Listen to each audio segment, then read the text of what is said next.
Yep. All right. Happy Sabbath, everyone. Happy Sabbath. It's our tradition. We start on time, right? 7 o'clock. It's 7 o'clock right now. So I'd like to introduce our guest speaker tonight, Dr. Ruth Chung. We really appreciate you coming to Minnesota. You take a trip, and I don't know, weather-wise, a little different from California, I guess. I love it. You love it. That's good. That's good. She is a professor at University of Southern California. She's an elder at Upper Room. Is it Korean church or just Upper Room Fellowship? Yeah. Upper Room Fellowship. And I met her 3 years ago at, it was a Korean pastor's kind of training or seminar, and she gave really interesting presentation.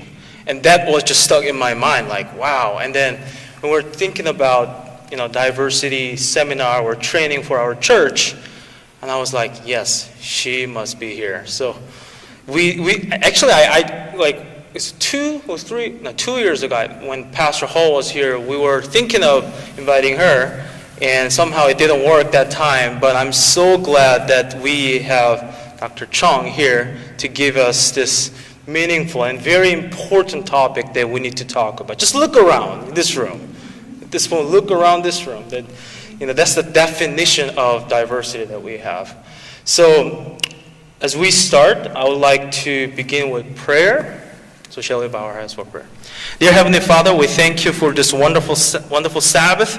Thank you for this wonderful evening that we can all come together, and also we'll be talking about a very important thing. Lord, we just think about the church in the book of Acts. The people from all different places, they came together and they carry out the mission. They fulfill the mission. They preach the gospel to the people who look different. So Lord, we are a church of people from all different places of the world. And we are ministering the city where diversity itself is a definition. And Lord, we think this is important. So Lord, please pour your Spirit and help us to really grasp and help us to really understand the important principle about cultural diversity this evening. So please be with our speaker, please be with all of our members, and help us to have a really, really meaningful time this evening. We thank you and praise you. I pray in Jesus' name. Amen. So why don't we welcome Dr. Chung with our now applause.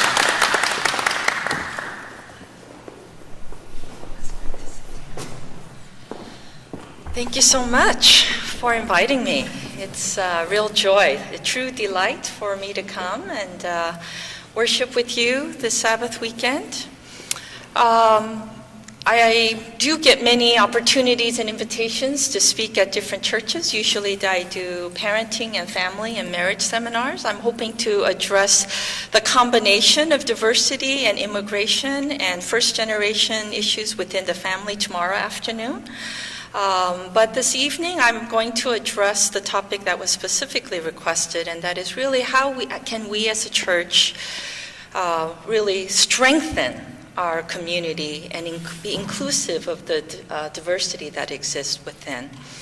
When I get these invitations, I don't take any of them lightly, no matter how many I have done, because there's nothing more precious on this earth to God than the body of Christ. And any time that I am called to minister and serve and to stand before the body of Christ, it is a tremendous blessing and a privilege and a responsibility. And so I hope that what I have prayerfully prepared is something that not only I will be able to present well, but that whether I do a good job or not, that the Holy Spirit, who is always with us, will bring to each and every one of our hearts what each of us needs to hear. So I have prepared my part of it, but I know that I'm only a medium through which the Holy Spirit will do the work that He wants to do in and among us. So what I'm hoping to do this evening, and is kind of the overall goal. I think anytime we have these conversations, it's very important to be clear about why we're here and not just assume, or even if we all know, just to be clear on what the goals and objectives are. And so the overall goal is to facilitate greater unity within the church. So within that, the question is how, as a community, a body of Christ, how do we grapple with unity? What does unity mean? It's one of those words that we all kind of say and say, it's important to have unity in the body of Christ. But how we operationalize that one word matters tremendously, and that's part of what we're going to be grappling with throughout this weekend. And in doing so, I'm going to bring to bear not only my experience, but some of this academic, very helpful and valuable work that is out there on cultural sensitivity and how do we educate and promote cultural sensitivity. So with that, let me tell you a little bit about myself and how it is I come to do the work that I do. So I am a psychologist by training. I am a counseling psychologist. I went into the field because I grew up as a child of immigrant, as an immigrant myself, my father being a pastor. And as a Korean American, I immigrated at the age of 8, and in Southern California, where I grew up and still live, near Los Angeles, I saw all the struggles that immigrant families go through, the tremendous challenges as they grapple with change, as generational differences, language differences. So within that context, I realized that broader American society was largely ignorant of the immigrant experience and the plight of the immigrant experience. So when I went to PUC for college, I embarked on a very pioneering path, shall I say, for a Korean American Adventist, and that was to major in psychology. People were very concerned. Some were disappointed. And some were worried that I might lose my faith with studying kind of secular humanistic approach to psychology. And I'm fully aware that the dangers are there and certainly were there. But I think what anchored it for me was a personal lived experiential knowledge of God that my father, through his faith, really instilled in me.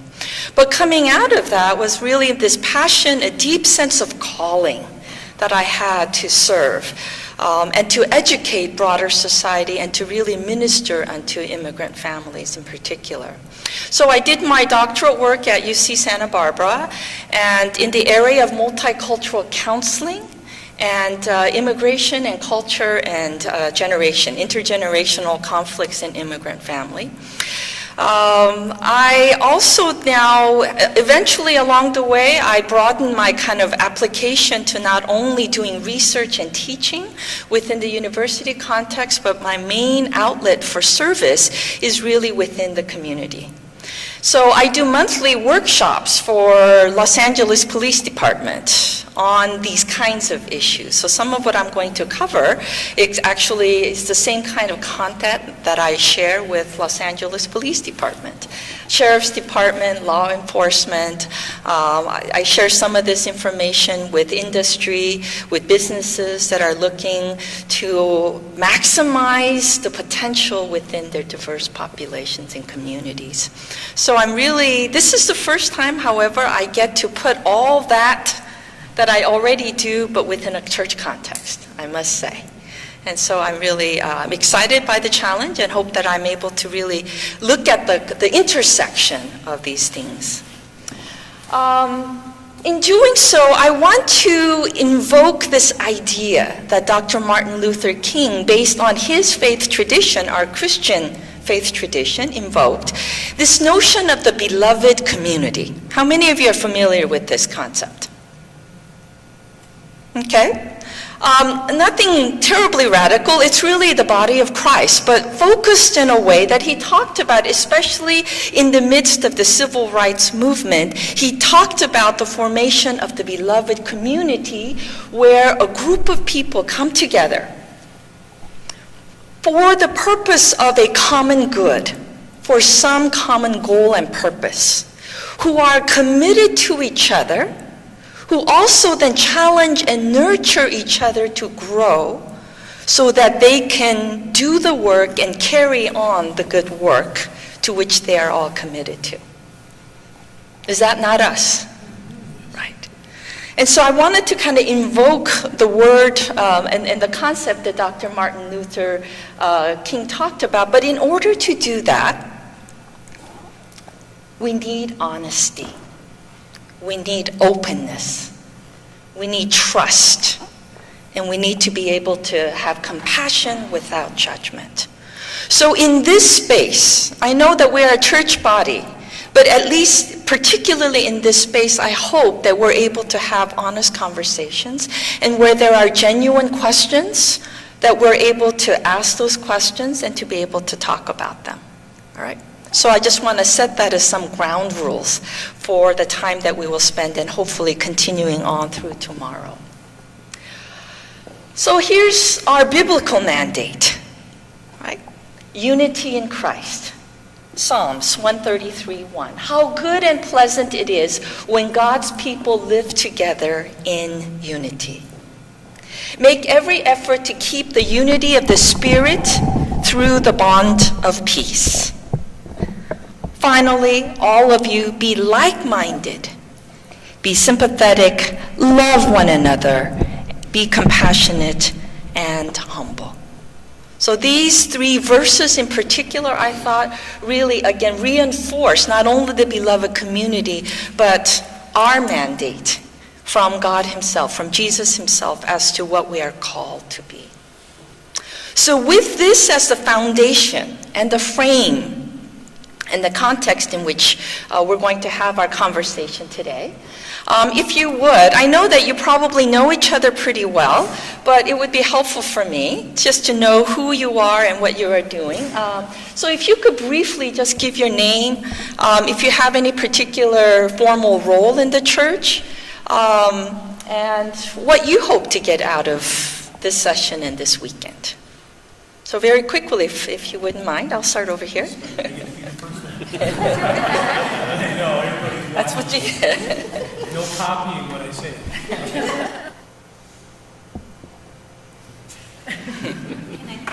Sure. I think most others have to. So again, I commend each and every one of you for being here and your longing and desire to serve and to be a blessing to one another. And I do want to, however, qualify and say that what I hope and planned, it will definitely address your underlying goals. You will have to trust me in the path that we will go. But the other thing I want to say is just recognizing that you're all at very different places, coming from different experiences and perspectives. What I'm going to do in this limited time, so I do also want to just be realistic about what we can and can't accomplish in just tonight, and then even with the afternoon session, is that what I'm really hoping to do is lay a groundwork and also provide a common framework and a foundation for understanding both the broader context of what is going on in America right now. We have all these conversations or shouting matches, and we have these assumptions and beliefs, and I think it's extremely helpful and important for us to have a common foundation of understanding and have that knowledge be the basis by which we can then grow and build from there. So I'm hoping to address as much of what you are hoping to get out of it, but also being realistic about what we can and can't do in just the time that we have. Normally, I teach a class on multicultural competency, and it's a 16-week course. So let me just put it that way, all right? And it takes about 4 weeks before we, pardon? You can come back in the winter. Well, I would be glad to, because there's a whole lot of things on family and immigrant family issues that we can do. So I'm certainly glad to do that any time that you invite me to come back. And winter? Can we make that springtime? That's still winter. Oh, that's true. All right, so let's start with, so we're going to start with the very basics. And the basics is that we need to understand how we as human beings deal with just difference. the role of difference. So I'm going to engage you by asking you to imagine. Imagine that you go camping somewhere in this pristine lakefront. And you want to get away, so you're about as far away from civilization as you can manage. And you've pitched your little tent, and you're about to settle into your nice book, disconnected from internet and anyone and everything else, and lo and behold, this little alien ship falls out of the sky and lands right next to your tent. And out pops this alien creature, which is somehow able to communicate with you through some universal communication device. And so you and this alien creature are having a conversation, and each of you is trying to explain to each other who you are. Not only who you are, but how you are as a human being. Okay, so very briefly, because just turn to the person next to you and talk about how would you go about describing, what would you say, how would you start? How would you talk and share with this alien about what it means to be a human being? So you're a representative of the human race. What is the human race like, and how are you a particular example of a human? So talk quickly. 3 minutes.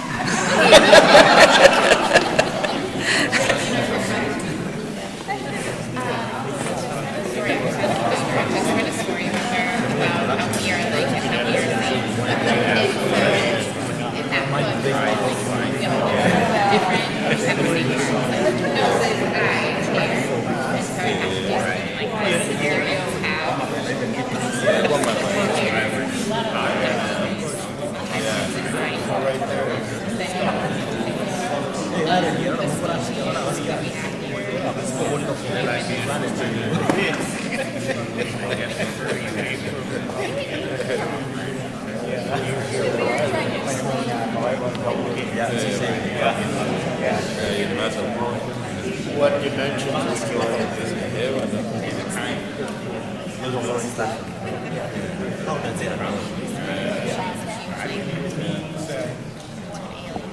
May or may not exist. You know what I mean? Like, it just had The premise would be they'd be created beings that don't even know what they're You're a loving God. It'd be like meeting an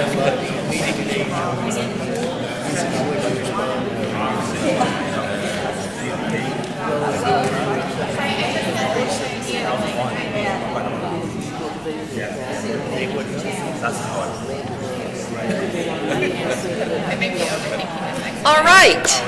If some of you would be willing to share just very briefly, what are some of the ways that, what would you say?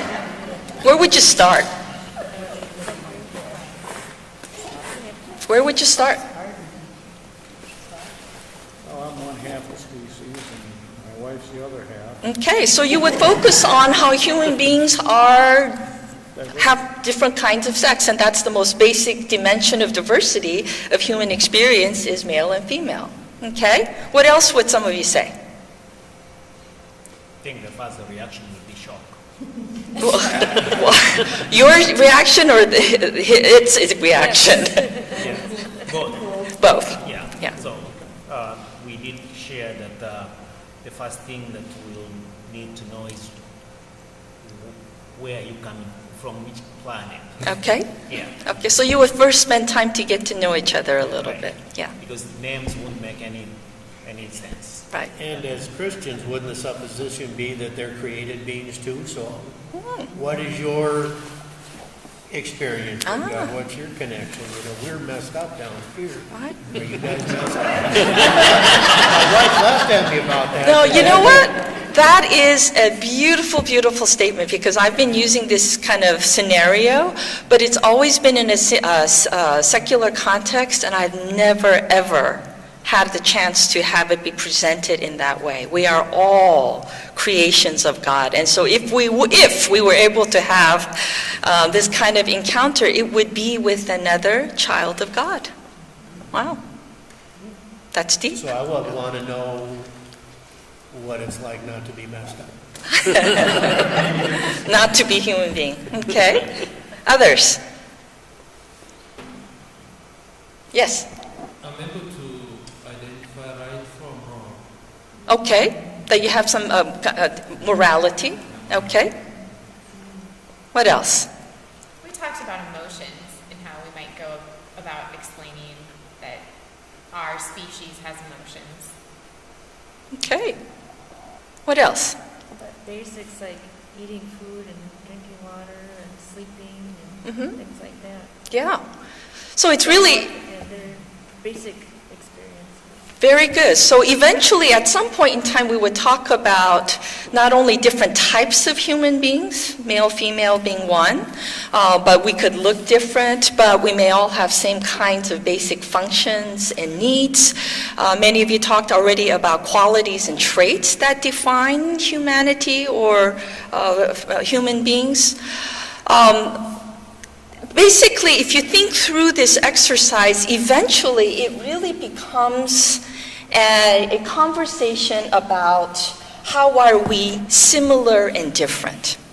Eventually, it involves this dialectical process in which we say we are similar and different. We're all similar in some way, but we're different. And even within that, we're similar and different. So another way of looking at it is this saying that says, as human beings, we are all alike. That's that universal human experience, right? If we don't have air, we don't have water, we don't have food, we die. That's a very, very powerful commonality. Then we are some alike. What is that referring to?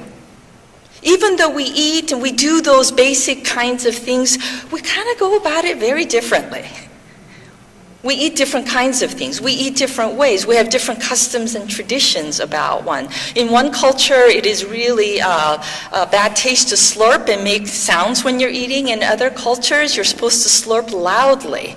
And in some cultures, this and that. So we do the basic things, but we do them very differently. And that's what we would say we're some alike. And then even within and among those that are some alike, there are things that make us very distinct and unique. So our human experience can be captured in these three levels of a universal aspect of human experience, a collective shared aspects, and then a unique aspect that even within all of those things, we are uniquely ourselves. Within anthropology, this kind of tension is talked about as etic versus emic. The focus on universal, what is common to all human cultures, and what's specific to particular cultures. And I'm going to come back to this tension dynamic. But here's the thing about differences. So there's a lot of kind of the way that human beings process and deal with difference is also very paradoxical. So we were talking about how would we react to that alien. So think about that. Something that's really radically different. What would be our immediate emotional reaction? Fear. What else? Let's just identify the words and then we'll talk about them. Fear. Anxiety. Curiosity.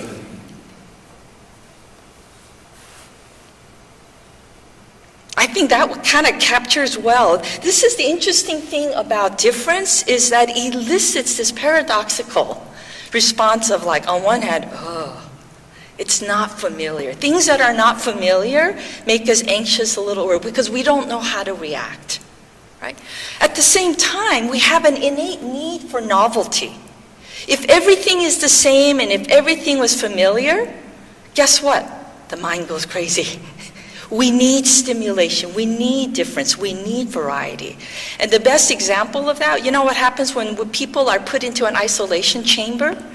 And that's the ultimate kind of environment for no variability, even in your physical environment. Do you know what happens to people before they go crazy eventually? Very quickly. But what's interesting is they start to imagine sounds. Have you ever been in an empty house and you start hearing things? Kind of that thing. But what's interesting is that the mind actually starts to generate sensory variability that isn't there. So we as human beings, we have an innate need for difference. We need biodiversity. Otherwise, we get inbreeding. Look at any of the European royalty and you see the result of inbreeding. So even at the most fundamental biological level, we need biodiversity without buying into the whole evolution thing, we still need it for survival and strengthening of kind of genetic diversity. But we also need that difference because that's the basis by which we differentiate.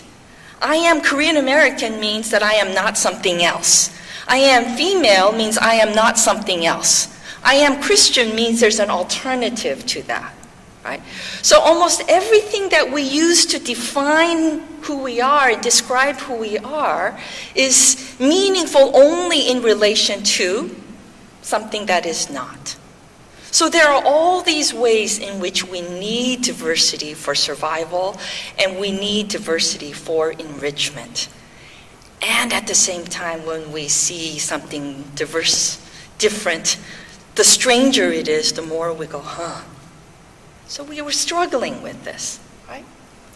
Now, we don't have time, but I encourage you, and I told Pastor Lee that I'm going to share my PowerPoint and have him share it with whoever's interested. So, but when you get a chance, watch this video. It's on YouTube, and maybe when you had little children, you read one of this is Dr. Seuss. For those of us who didn't grow up in the United States, as I didn't, and people would make references, and I had no idea what they were talking about. And this is one of the things that we need to be aware of. This is one of the things that we need to be conscious of, is that when we make these references, that we don't presume that everyone has that common knowledge base, right? But Dr. Seuss is a very, very popular and much loved child book author, and one of the lesser known books is called The Sneetches. And it's a wonderful depiction of the role and the importance of difference and how it gets played out. And it's a lovely short little cartoon video. I really encourage you to just search it on YouTube and you'll be able to find it. But the main point of that is that there are two different ways that differences work. One is at a neutral level. And that is, I'm different from you, from you, from you, from you. We're all different. We're all different kinds of fruit. Let's all celebrate our fruitness and how we are all, right? Now that's lovely.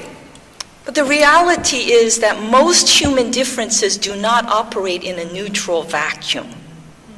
Most human differences operate within a political vacuum, a political reality, in which those differences mean something. And those who have more power actually get to say to those who have less power what those differences mean. So it's not just that we're different among many, but that you are different from. And that's a very, very important social and political context, that it exists within power relations. And that and this is part of what's illustrated in the Sneetches, is that those who have stars on their bellies are the ones who say, oh, our stars are beautiful. And the plain belly Sneetches, well, we don't play with them. So those of you, actually, let me just tell the story. So those of you who know the Sneetch story, maybe I'll look to my two young participants here. What happens? Anyone know?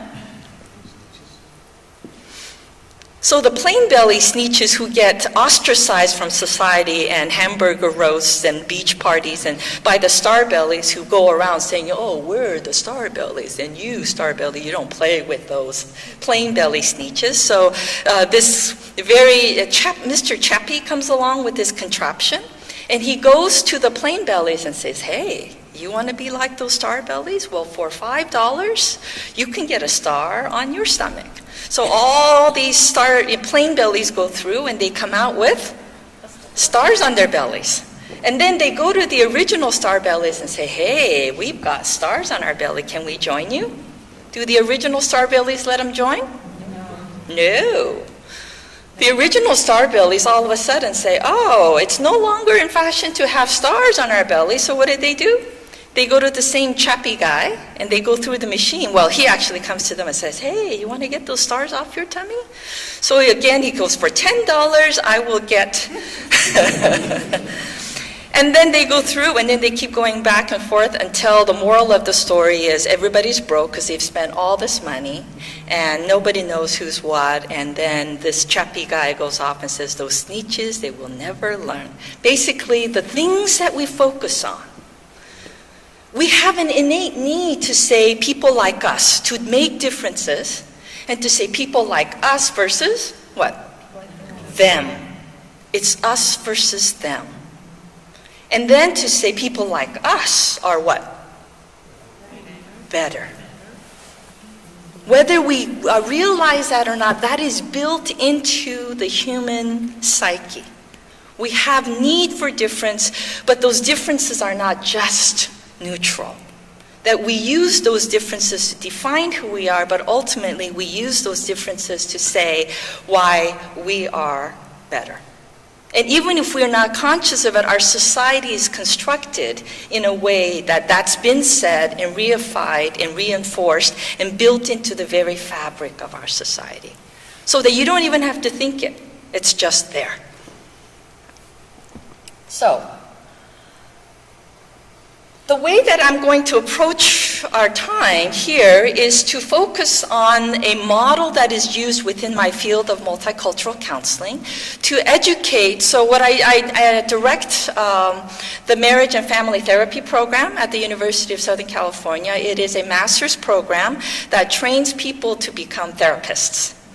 And a big part of our training is multicultural competency. In fact, the American Psychological Association sees this as such an important part that it is as required as part of our ethical mandate. So I teach one of the core courses on developing multicultural competency. And there's a very, very well-established field, research and practice that is built around this. But most of the education around how do you teach and promote and support multicultural competency is based on this model by Sue Arredondo and McDavis. It has three very simple domains. First and foremost is awareness. Then comes knowledge. Finally comes skill. What do you do? Right, just unpack this a little bit more. So by awareness, what we mean is moving from being unaware of the role and importance of culture to being aware of how it shapes everyone's realities. So people like to say, I don't see race, I don't see color, I don't see anything. And I think in the church in particular, the emphasis on unity kind of follows that kind of line of reasoning, but here's the problem.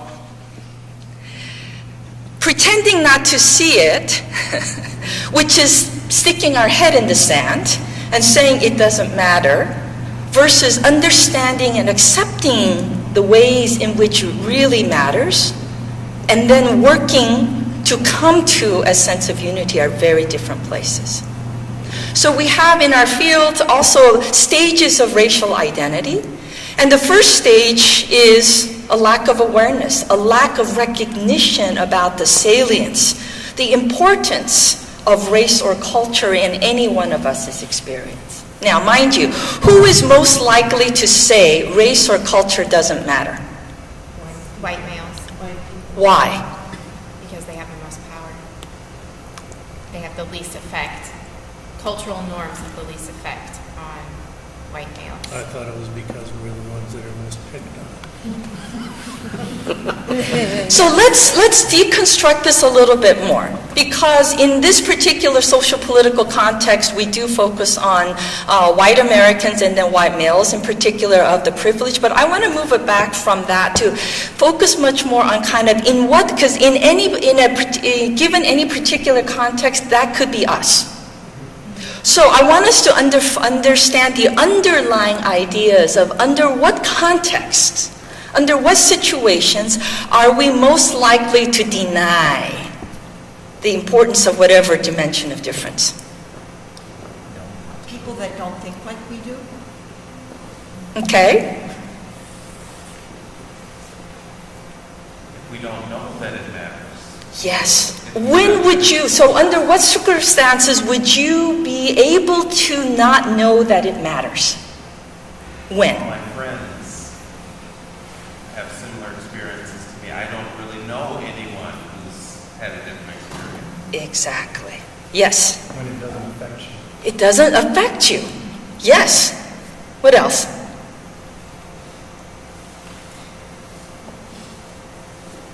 And when are we most likely to be in a situation where it doesn't affect us, or when we're surrounded by, in what kind of context are we most likely to have these qualities and traits? When I'm in the majority. When you're in the majority. See, that's what we need to focus. Isolated as well. Pardon? You could also be isolated. Absolutely. If you're, I have a military background. A person in the military can get very, very strong bonds with those people that they're with every day and every day and every day, regardless of their culture or whatever. They become one unit. Absolutely. So there are many variations in this kind. Could become the bad guys. That's exactly the point. But what I want us to focus on, but the underlying idea, and the idea is any time, and there are many ways that we can fall into this kind of thinking, but particularly when we are in the majority, then we're lulled into thinking, very understandably. Why? Because you look around and everyone looks like you, and for the most part, people do kind of think alike. They share certain similar kinds of values. And so then you just get lulled into thinking, oh, this is not just my group's experience, but what? Human experience. Do you see where this is going? So be very careful when someone says human experience, because really what they're saying is what? My experience. Their particular version of it. But when they're part of the majority, they can make these broad, sweeping statements because they are not really made aware of, until they are made aware that theirs is not the only kind of a human experience. And that the seduction of the majority is what I call it. It's very provocative, but it is very seductive. Because we don't really think about it in those ways, but any time. So let me give you a counterexample to really illustrate this. So, for example, the church that I attend is historic within the Korean Adventist Church, because it is the first all English-speaking second-generation church. Most other churches, and it's about 25 years old, okay, about 20 years old. But up until then, they were all Korean, ethnic, Korean-speaking churches, and then they would have a young adult or youth group underneath it. But ours is the first one that became independent, second-generation, English-speaking. And what's interesting about this, and I'll come back to why do we even have an English-speaking Korean-only church? When language is not an issue, I'll come back to it because that's also a very important point. But it's funny because we are majority Korean-American. Not that we're not open to, but see, language is not a barrier, but we're still majority Korean-American. But there are a few other Asian ethnicities. Multi-race as well as Chinese. But it's, you know how many times we say we Koreans? Why? Because, and then we talk about this universal Korean-American experience as being the default and the norm. And those are the times in which we got to catch ourselves. I think this is one of the most tangible takeaways, because you're looking for what to do, what not to do. This would be one of the things that I would really caution us against, because it's not ill-intended, it's just natural. It's just common because it's our frame of reference. But those kinds of statements about who we are, someone's sitting there thinking, but that's not my experience. And by those kinds of statements, that person then feels what? Does not feel a sense of belonging in that community. Yes? But is it my responsibility to make sure everyone feels comfortable? Good question. And I want us to have certain conversations at the end, and we'll come back to that one. Hopefully we'll have time, because there are limits, right? To what extent do we have to make the... So, yes, very good question, very valid question. Yes? Would it not be that it's your comfort level where you don't want to go someplace that might have different folks or different cultures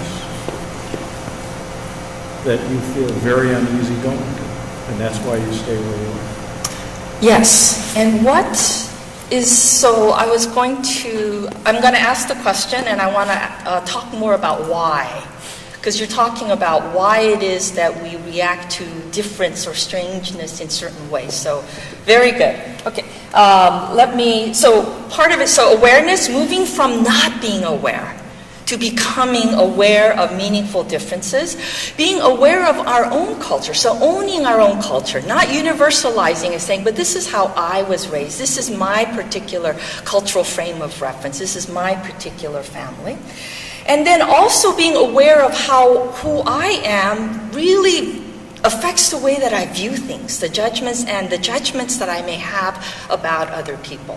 So for example, I did a family seminar at a predominantly Anglo upper class kind of socioeconomic class church a few weeks ago, and I was talking with the pastor, and he was Italian-American background, and we were talking about parenting practices, and he kind of mentioned off to the side how he really emphasized kind of financial, like management, and how when his son turned 15 or something, gave a certain amount of money and was very strict, and with all of this, and he was talking a lot about this, and I kind of said, I totally support that, and that is wonderful practice. I think financial literacy and teaching that in teens is really important. But I also kind of said, but that's a very cultural view. For example, I went to an Adventist academy, and I remember one of my girlfriends, my junior or senior year, the day that she turned 18, her parents started to ask her to pay help with the rent, and that she had to buy her own clothes and be a self-sufficient person. And that just shocked me. I mean, I just like, what kind of parent does that? My judgment of that kind of parenting, because in my culture, parents provide everything.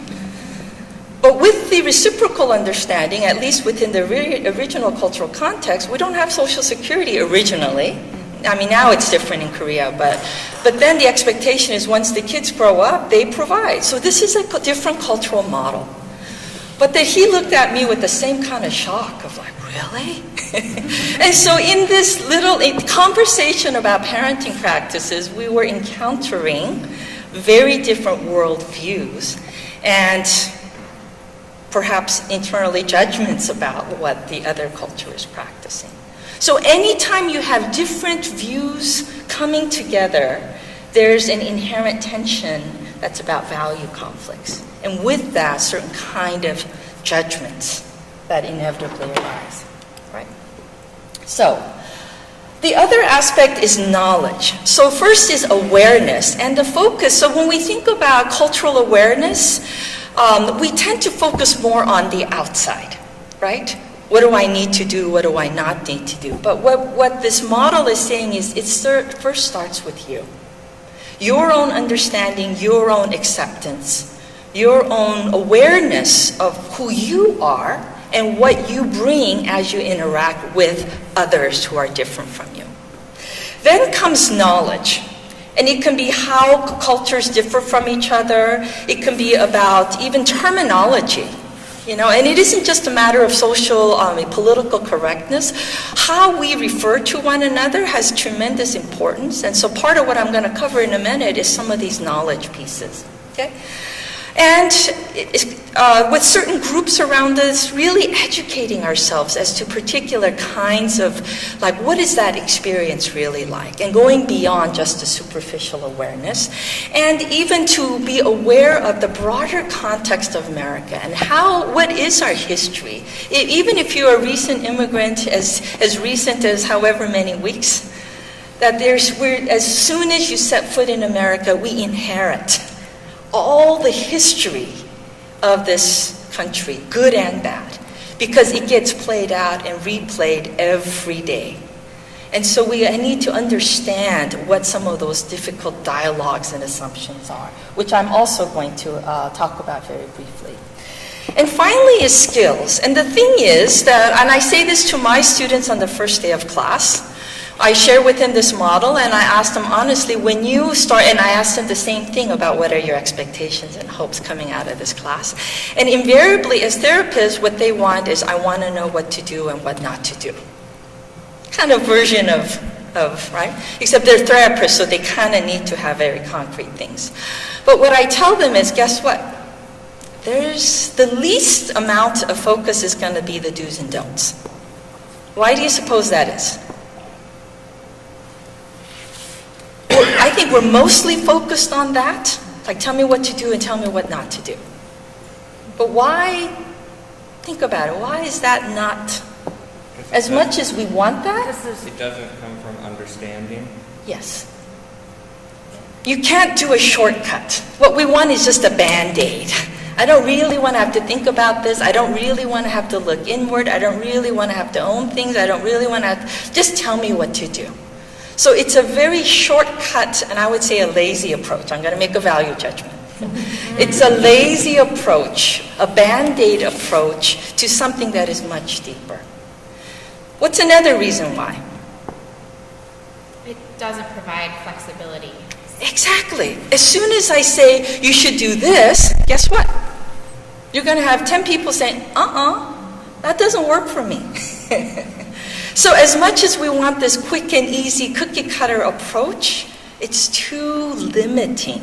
Then we just put all our eggs in that basket and say, okay, now I've got this little hammer, I'm going to go and hammer everything. And everything becomes a nail, right? It doesn't work that way either. And finally, and most importantly, is that the biggest and the most important work of cultural awareness and sensitivity resides where? In ourselves. It really is in ourselves. Working through layers and layers. And even though I've been in this work, I'm still working on layers. You know, in LA right now, one of the biggest challenges that I'm encountering is there's a very large influx of Chinese immigrants from China. And that's really challenging for me, even though I'm an Asian American, because whenever I travel, and I love to travel, I encounter Chinese tourists, and now whenever I see them, my blood pressure goes up. And I become very unchristian in my thoughts and in my heart, because I've had a few negative encounters while traveling. But that has so shaped my thing, and so now anytime I see Chinese immigrants in LA, which there are many of, I really struggle with not to have judgments, and not to generalize, and not to assume that all Chinese immigrants are like the rude ones that I encountered while traveling abroad. So there's no end to this. In fact, what people often like to say is that I'm not a racist.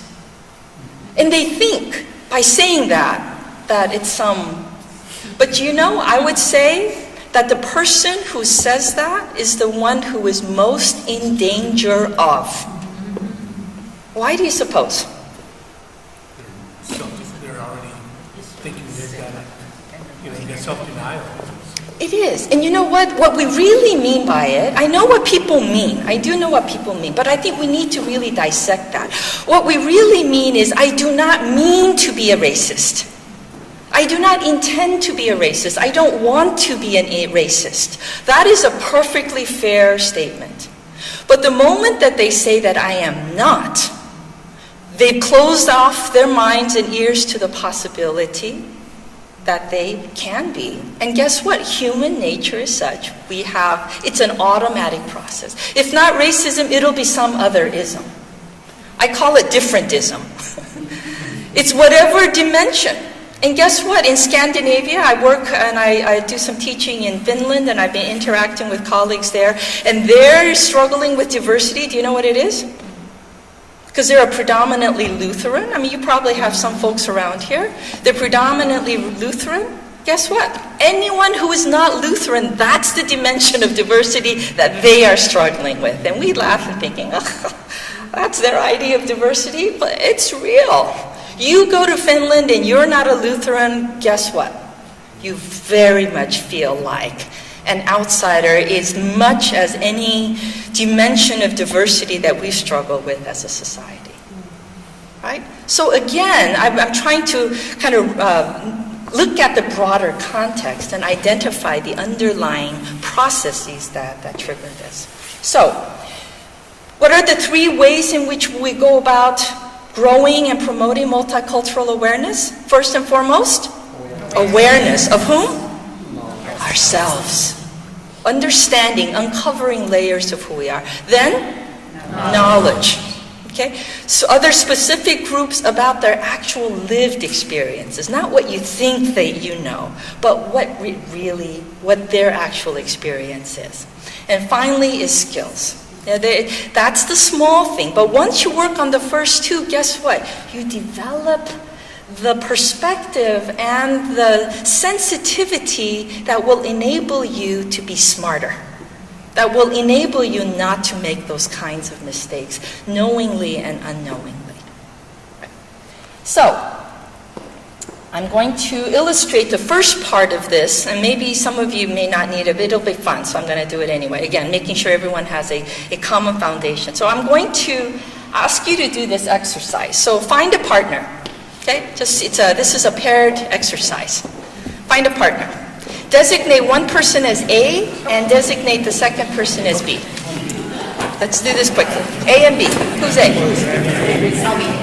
You A? I am B. All right. All the A's. All the A's? Raise your hands. All right. All the A's, close your eyes. Close them tight. No cheating. All right. B's, look at this image.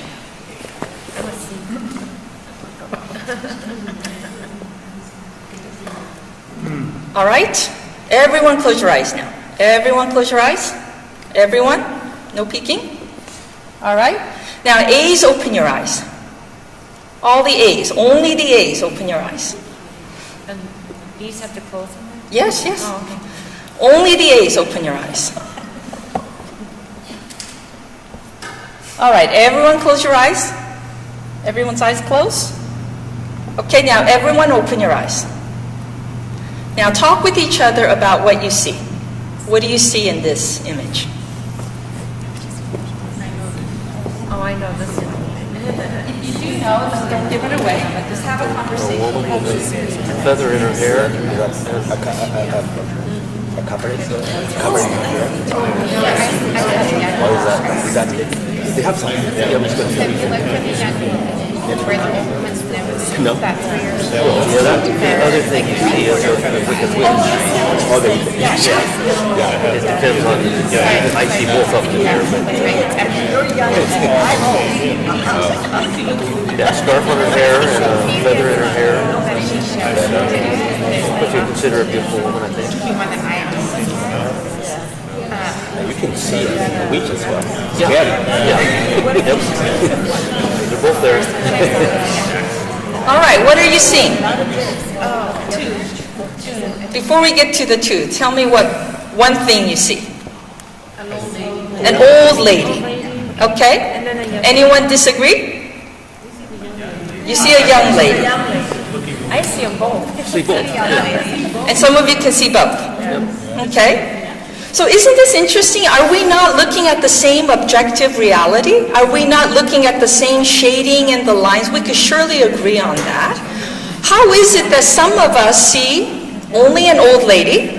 And how is it some of us only see a young lady? And for those who can see both, what got you there? Dressing. Yeah. You look for it. The other person maybe helps see, well, yeah, if you look at this and you can like that, and you go, oh. Okay. What's the implication of this? I think it's how you view life, right? Well, the same thing can be viewed 2 different ways depending on your perspective. So, let me show you what That's my bees. Yeah, that's what we saw. This is what the bees saw. This is what the A's. Oh, I see what you're doing. Oh, okay. No, I like students who have light bulbs going off in their heads. That's great. This is what, it could be a lot, it's represented, symbolic of a lot of things, but at minimum we can talk about the power and the role of shaping of culture. Each culture, from the moment that a child is born, socializes, brainwashes, programs, take whatever analogy, to view the world in a particular way, to value things, to see things, to behave, eat, everything. It's a way of life. Not only that, every culture as it does so, whether explicitly or implicitly, says also what?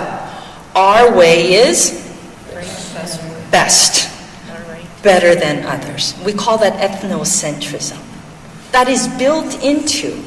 And so what happens again is that when we encounter people where we have different perspectives, what tends to happen is we have shouting matches about what we see. And I had these exercises where I've seen this play out, especially when I have them with couples. It's like, what do you mean? You know, it starts out nice enough, but then after a while, if the other person can't see it, it turns into insults. What do you mean? You're so stupid. You can't see the line. Can't you see it's an old woman or a young woman? But oftentimes, our disagreements in our societies are exactly at that level where we come at it from different perspectives, but we are so rigid and inflexible and unwilling. At least you were willing. And with willingness and effort, and with being made aware that it may be a different perspective, and again, just an awareness that there might be a different perspective is like, wow, right? And that's how cultural sensitivity and cultural awareness, the importance of awareness is akin to, and going back to this, why it's dangerous to say I'm not a racist, is you don't know what you don't know. So for example, at the end of my multicultural counseling class, I share this analogy. But this work that we are about, whether we as a society and at one of the darkest moments in our nation's history, I think, I mean, apart from slavery and such injustice, is it just in terms of how we as a nation are so divided. It's a very, very difficult place. And I feel like now more than ever, within the body of Christ, we need to model.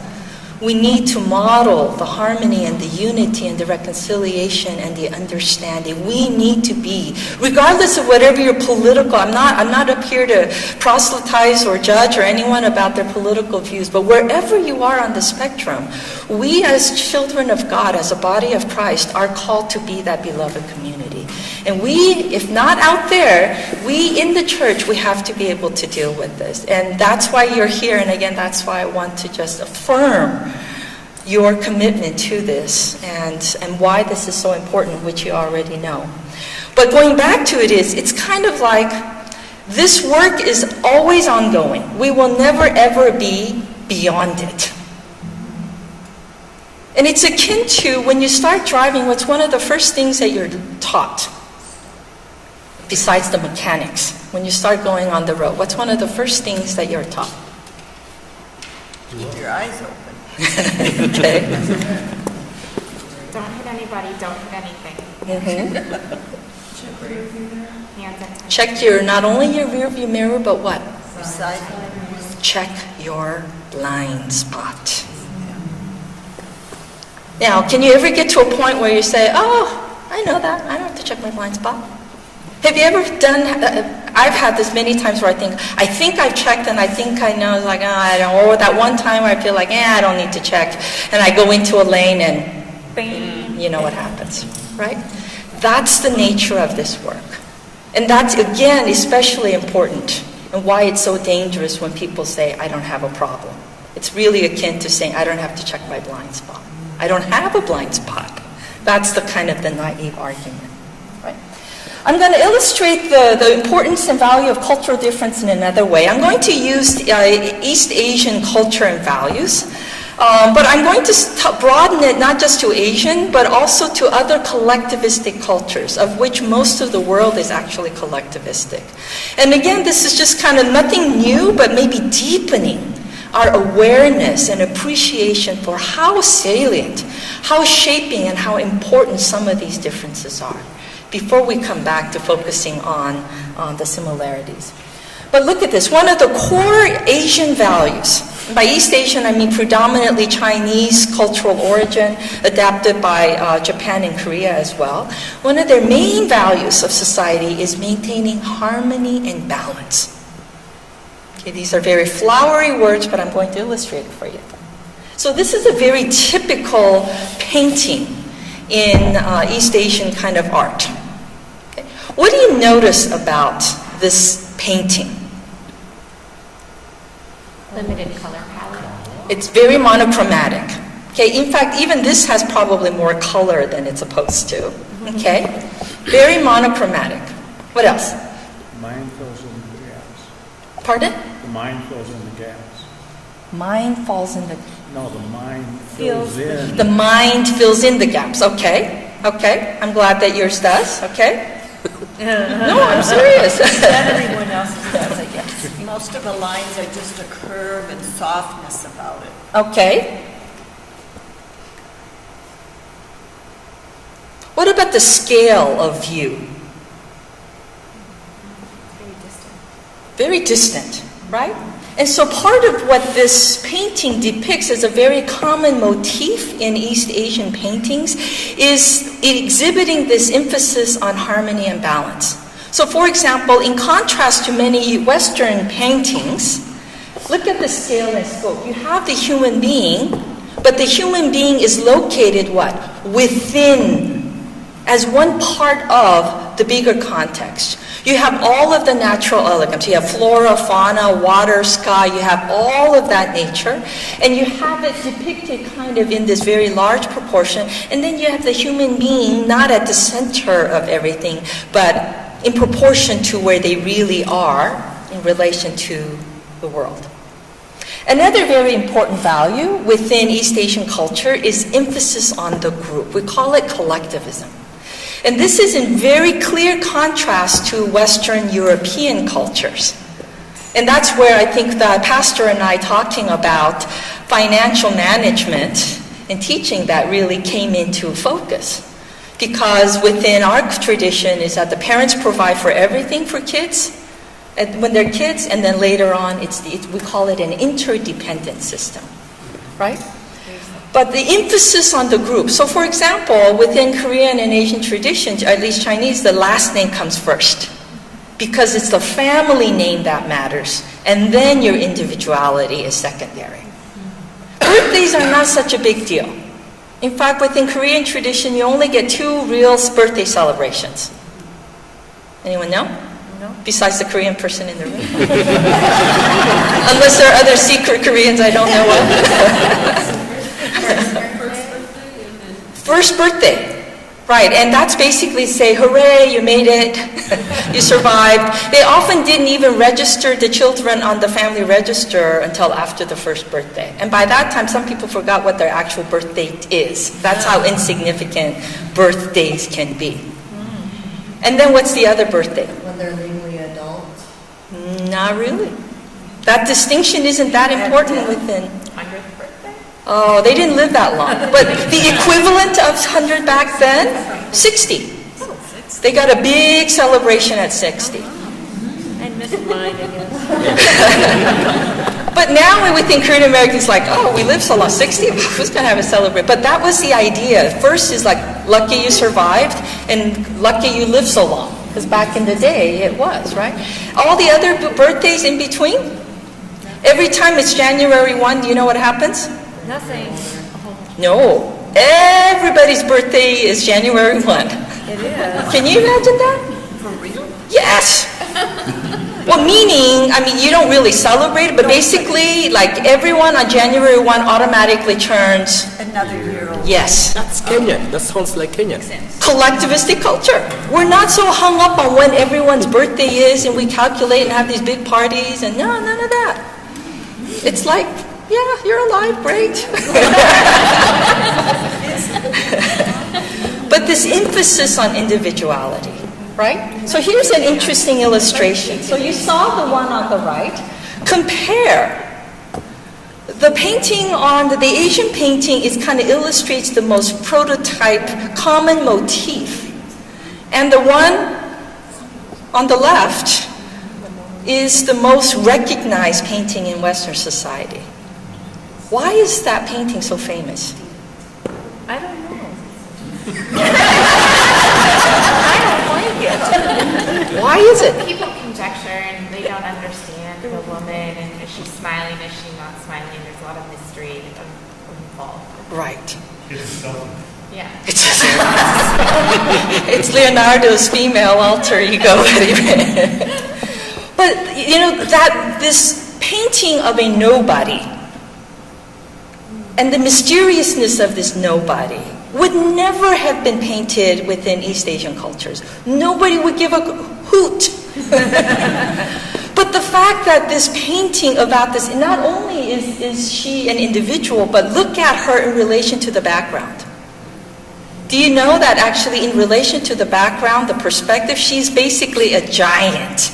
Right. That she is so figured and disproportionately. And the mysterious, the allure of Mona Lisa is this person who we don't know why and she's smiling. But it is such a prototypic illustration of the emphasis on the individual within Western society. And in contrast, you have on this side the most kind of common motif of East Asian culture, which minimizes the individual and puts them within the context and says it's very important that the human beings know their place in relation to the whole world. And even within the family, you are not the center of your universe. You know, that's collectivistic. You are not the center of your world. You are part of what? The family. And your obligation is to the family, even if it means sacrificing your individuality, your preferences for the good of the family. It's a very, very different kind of mentality. So all this, and just to give you another example, for example, sharing food. You know, we call it family style, sharing food versus individual, right? The emphasis on conformity and not standing out, not expressing individuality, these are all behavioral manifestations of collectivistic society.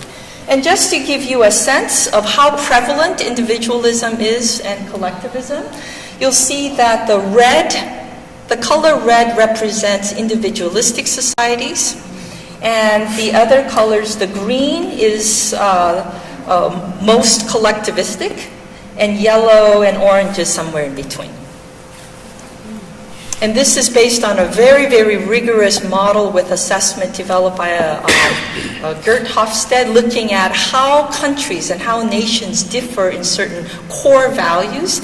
And one of those core value dimensions along which nations differ is on this dimension of individualism and collectivism. And again, this is something that's going to really impact the church in ways that you may not realize or may not even understand why it is that certain folks from certain countries that are collectivistic are so loyal, or you might say they're so cliquish. Right? For example, one of the issues that it comes up in higher education is that a lot of international students, there's a high incidence of cheating. Now, on the surface we say, well, they're just not honest. And there's certainly that element to it, but part of it is that when they come here as international students, they're in a very tight-knit community. And they have to be with that community in order to survive and thrive. Right?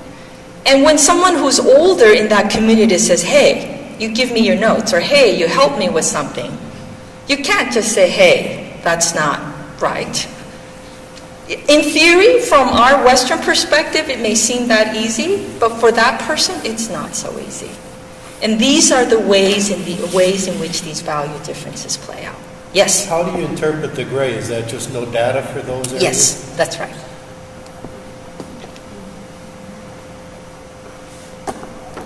So I just wanted you to give a global perspective on this one particular value dimension, but there are other salient value dimensions as well.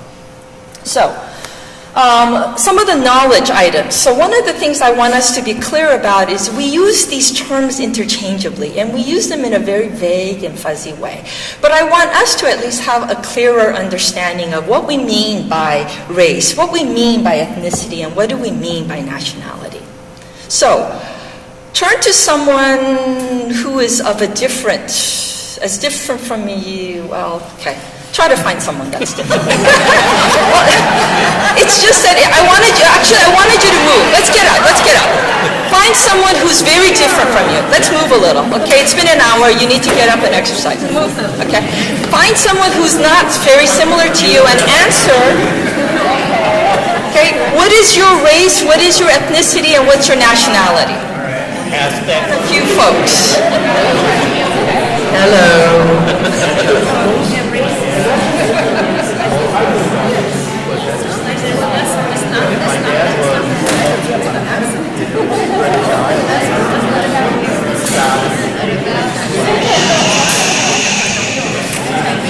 Thank you.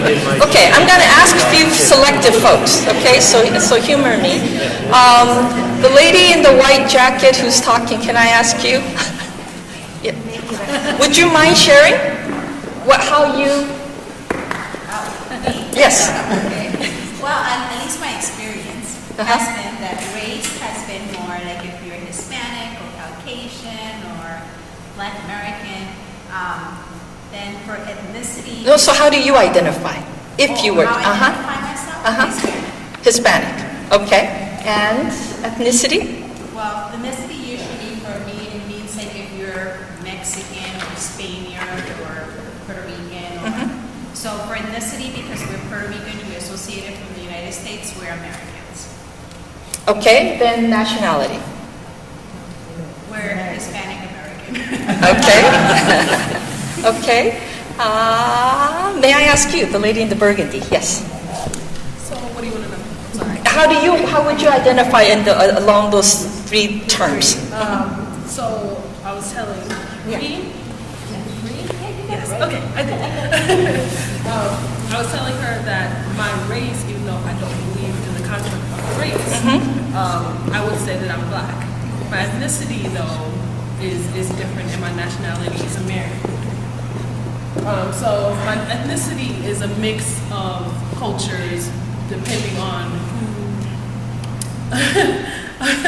Okay, so my people came here as slaves, so I am not directly African. I am African American. Okay. And so with that comes Native American, Caucasian, and African descent. And so that is my ethnicity. Great, wonderful. The gentleman over here, could you answer that question? I didn't get the question. I just stepped in. Which is just how do you identify? It's you. Okay, how do I identify myself? As a child of God. I know, humor me on this. Because the world doesn't accept that as a label. These are labels that we use in if you remove all the race, ethnicity, and nationality, I'm a child of God. But if you ask me what nationality I am, I used to be Kenyan, now I'm an American. Okay, so that's clear for you. Okay, ethnicity? Ethnicity, I don't know what I can say, but if it's race, I would say Black. Okay. Yeah. Okay, how about you? You're looking at him. Yeah, I'm looking at him. Well, as far as race, even though I have lots of different European and a lot of different races in me, but I basically consider my race, I guess, Caucasian American. Okay. My ethnicity, I come up with Adventist, because I was born and raised in Adventist, so there's a lot of ethnic things that go along with that, so I kind of put that as my ethnicity. Okay. And nationality, I'm definitely American. Okay, great. So you can see there's a lot of fuzziness about it. Yes? I've got a question. Yes. Helen proved it, Miggy proved it, and I can prove what is race. That's where we're going with this. Yeah. That's part of why we're having this conversation. I mean, they're Europeans as much as Caucasian. So first I'm going to put the proper labels as they should be, okay? And then we will challenge those, okay? But first and foremost, this is exactly the exercise. We are confused. Yeah, those terms. We are utterly confused, okay? I'm going to start with the easiest one, which is nationality. Nationality is simply and profound, just simply, what passport do you travel with? Now, I would caution you against saying American, because when we say American, again, we're being seduced by the majority and thinking that's a very imprecise term. Because what's what? There's North America, there's South America, and there's a huge South America and Central America. They're all could claim the word American. We've owned it as if it's our only term. And we know what we mean. I'm not trying to make a bigger deal of it. We know what we mean, but at the same time, we should also have some awareness that other people contest and don't like the fact that we just call ourselves American and everyone else gets to, right? Okay? So really, United States of America should be our nationality. All right? So that's the technical term. Because, here's the other thing. With Asian Americans, as Korean American, a lot of times I get asked, what's your nationality? And just to kind of be a little bit, have fun with them, I'll say, I'm American. And then what do they say? No, that's not what I mean. Where are you, really from? Like, I'm from LA. Really? If you really want to know what it is, what they should ask me is, what is your ethnic background? What is my cultural background? Right? That's the question, really, because ethnicity is referring to culture of origin. That's what we should really mean. So when we're talking about our culture, in some cases it could be the same as nationality, but in my case it's not. And I bet in your case it's not. And most immigrants who have become naturalized U.S. citizens who do not allow dual citizenship, their ethnicity and their nationality are not the same. So at least let's start the movement of using these terms correctly. Okay, so nationality, country of citizenship, ethnicity, your cultural origin, cultural group. Right? Now we come to this idea of race. So here's the technical term. The technical term is, or the technical notion is, it's a traditional classification system in which the entire human race was divided into three supposedly neat and tidy categories. And the technical terms are Caucasian, or Caucasoid is the term, Negroid, Mongoloid. Now isn't it interesting we don't hear the other two that often? No. Just by accident? No, maybe not. One's still a neutral descriptive term. The other ones have some very, very, we don't even use it because we're kind of,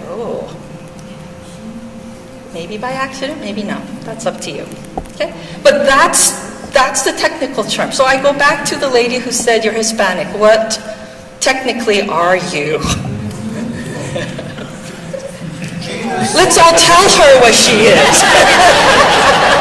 No, this is very tricky but this is all reflected in the census and demographic description. What are Hispanics, technically? Caucasian. Yes. Why?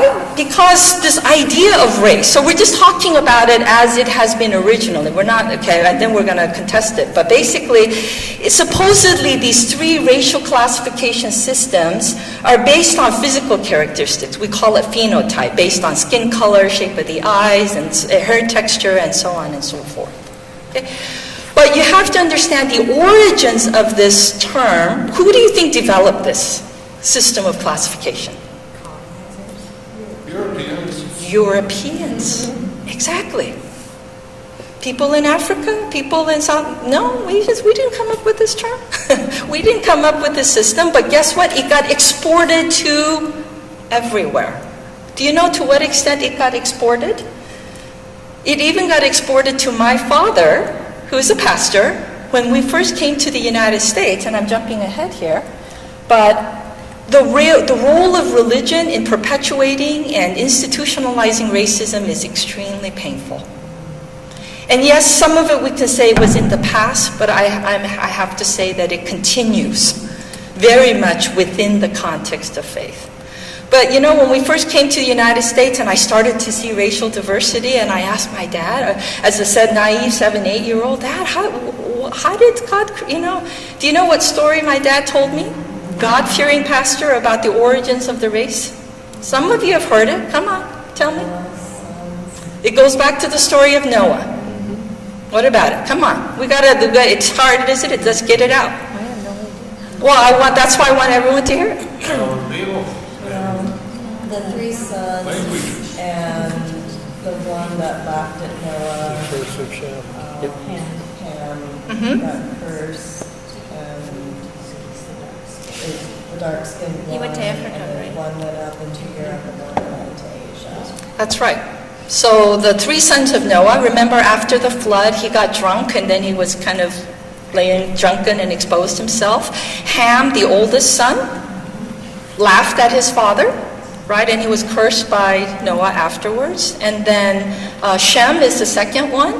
And he didn't quite help either. When then the youngest one was Japheth, who with the help of Shem walked backwards and covered the father's nakedness. And when Noah woke up and saw what he had done, he basically cursed Ham. And my father's kind of theology about race was that Ham was the cursed race. And that was the originator of the black-skinned people. And then Shem was the origins of the Asian race, because we're kind of in between. And then Japheth, who was blessed, was the origin of the white race. Where do you think he got this theory? Do you think he, sitting in Korea, came up with this theory all by himself about how God originated race? Okay? So we need to understand that race and the rule and the notion of race as has been originally defined and shaped occurred within a power dynamic, going back to us, shaped and defined by a certain group of people who get to then define the reality for everyone else. Kind of like the Sneetches. The Starbelly said, hey, these stars are really good. We're the favored people, right? But here's, yes? So you're saying that whether a Spanish person is from Spain or from Mexico or Guatemala, they're all Caucasians? Technically, yes. And that's why, I'll come back to the Hispanic. I'm getting there, because we're going to talk about terminology, okay? But yeah, the short answer, technically, yes. And that's why in the census, or you'll always see non-Hispanic whites. That means Hispanics are whites, but they want to differentiate Hispanics as a certain category of whites who are distinctive enough, and that's why we have the term non-Hispanic whites. So what about natives? They're kind of considered Mongoloid. I was wondering. Yeah. They came from Right. Asia, okay. So here's how we view. So most of the world, most of at least thinking people do no longer subscribe, because any person who is thoughtful thinks about this and says, this is stupid. And not only just because, whether you buy into the political aspect of it or not, it's just not a very neat and tidy. Anytime you have a system of classifying people that has to be useful, it isn't useful. It's just a crude and very imprecise way of thinking about things. And scientists have debunked the notion of race essentially, but still people subscribe to this. 99.9997% of our genetic material is identical. And so what we think about race and the meaning and the significance that we've given to it is what we call the social construction of race. Because as much as race in its original idea no longer has validity, still to say race doesn't matter ignores the realities, very powerful realities of lived experiences of people where that has meant something.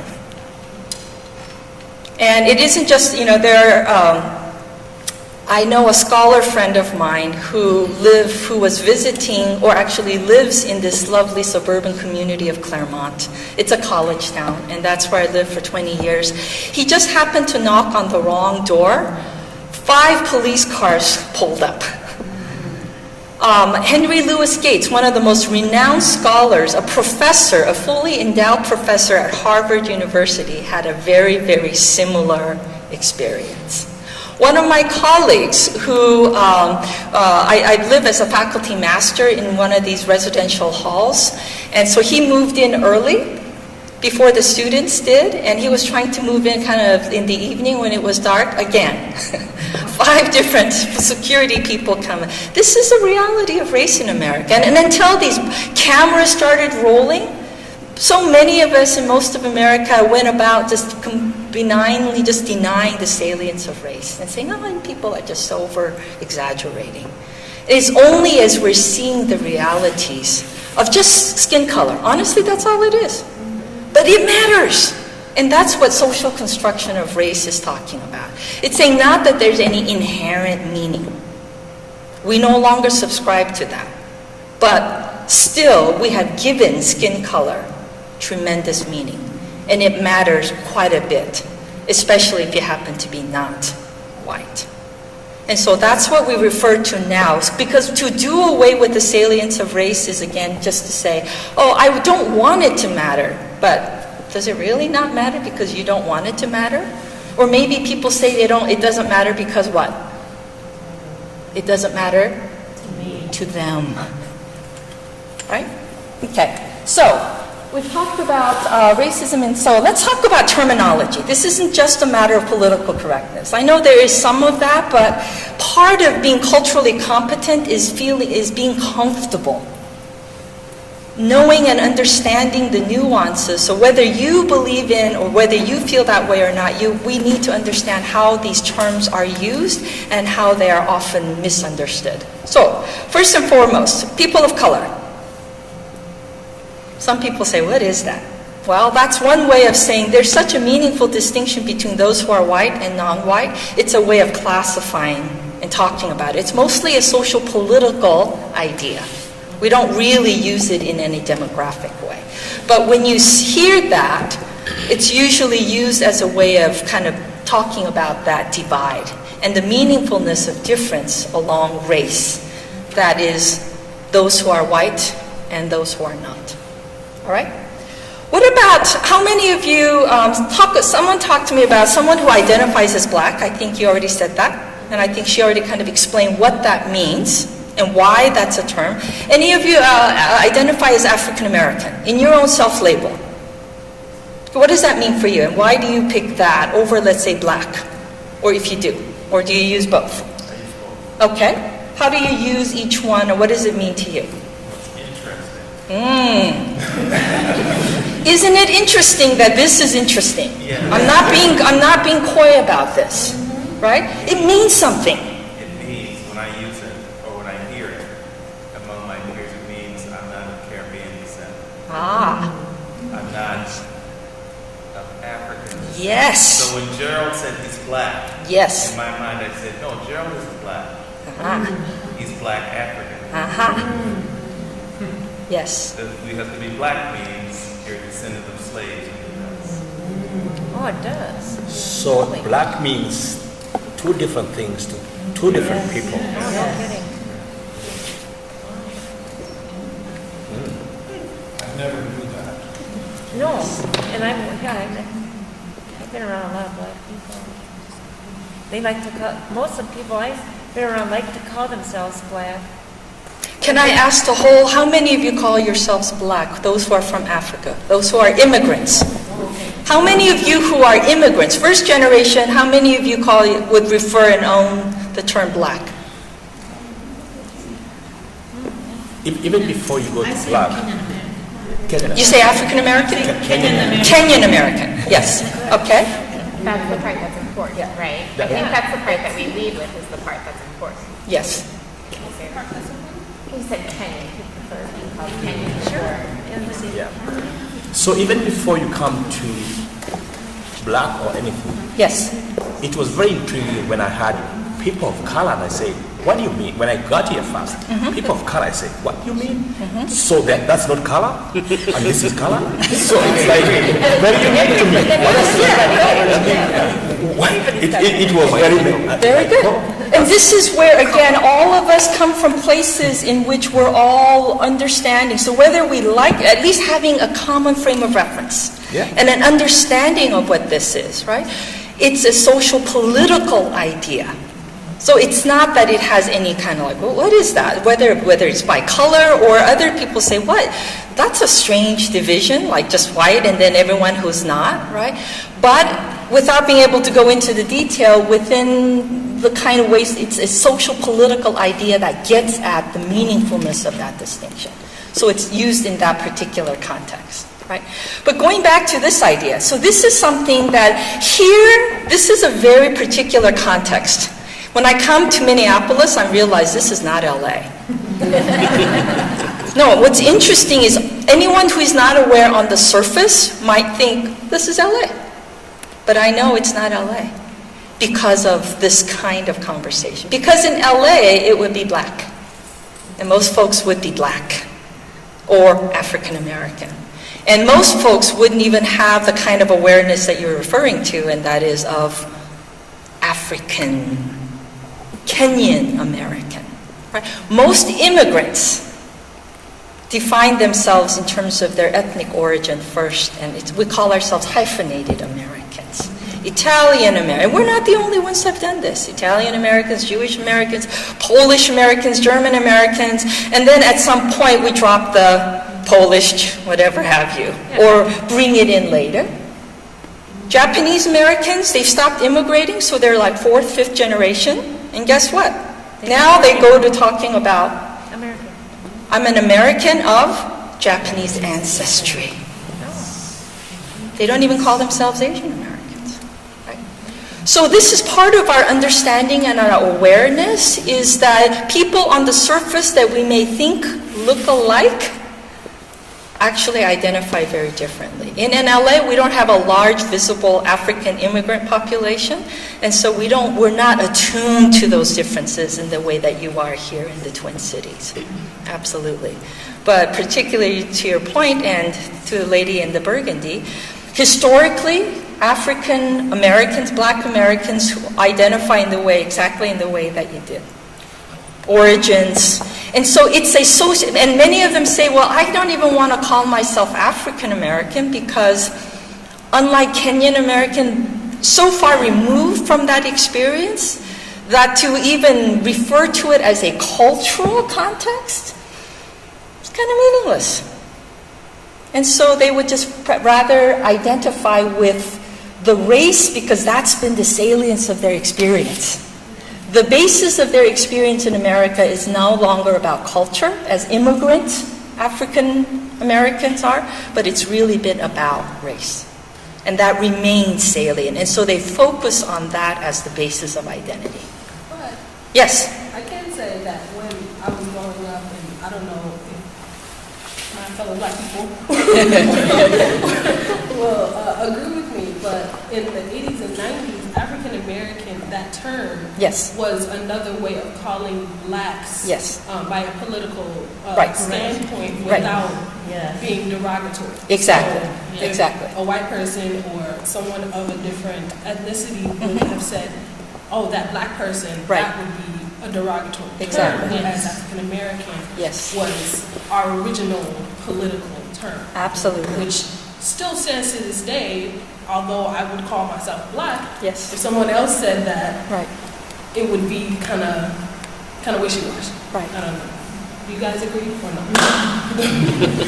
I mean, I grew up and my father never allowed us to call ourselves Black because he would open up the dictionary, read the definition of Black, and you'd ask yourself, are you Indian or standard? I mean, they pretty much changed the dictionary now, but the Merriam-Webber dictionary back then was very dull, very negative imagery. And so he would always refer to us as African Americans. But understanding the social construct, I would respond to being called Black. And something that terms that we don't use here is color. But when you go to Durban, South Africa, they would, with no anger in them, they would refer to me as color. And so, it's no matter where you go, it's always something. So like what Keisha said, it's someone calling me Black, it triggers something. It's only through Christ that I've been able to shut that off and just see love that there is. So it's very, very interesting. So do you see how it's not just a matter of political correctness. It isn't just something we can dismiss. These things mean something. They have historic meaning and they have personal meaning. And then they have certain kinds of social kind of political implications. So now we see, but mind you, the term black I think has been revived, much in the sense that we talk about Chicanos, was referring to you Chicanos, was very derogatory, referring to Mexican Americans as those cholos and those Chicanos. Again, this is a West Coast problem, you don't have much reference for that. But at certain point in the 80s, the Chicano power movement said, we're going to not let other people define us.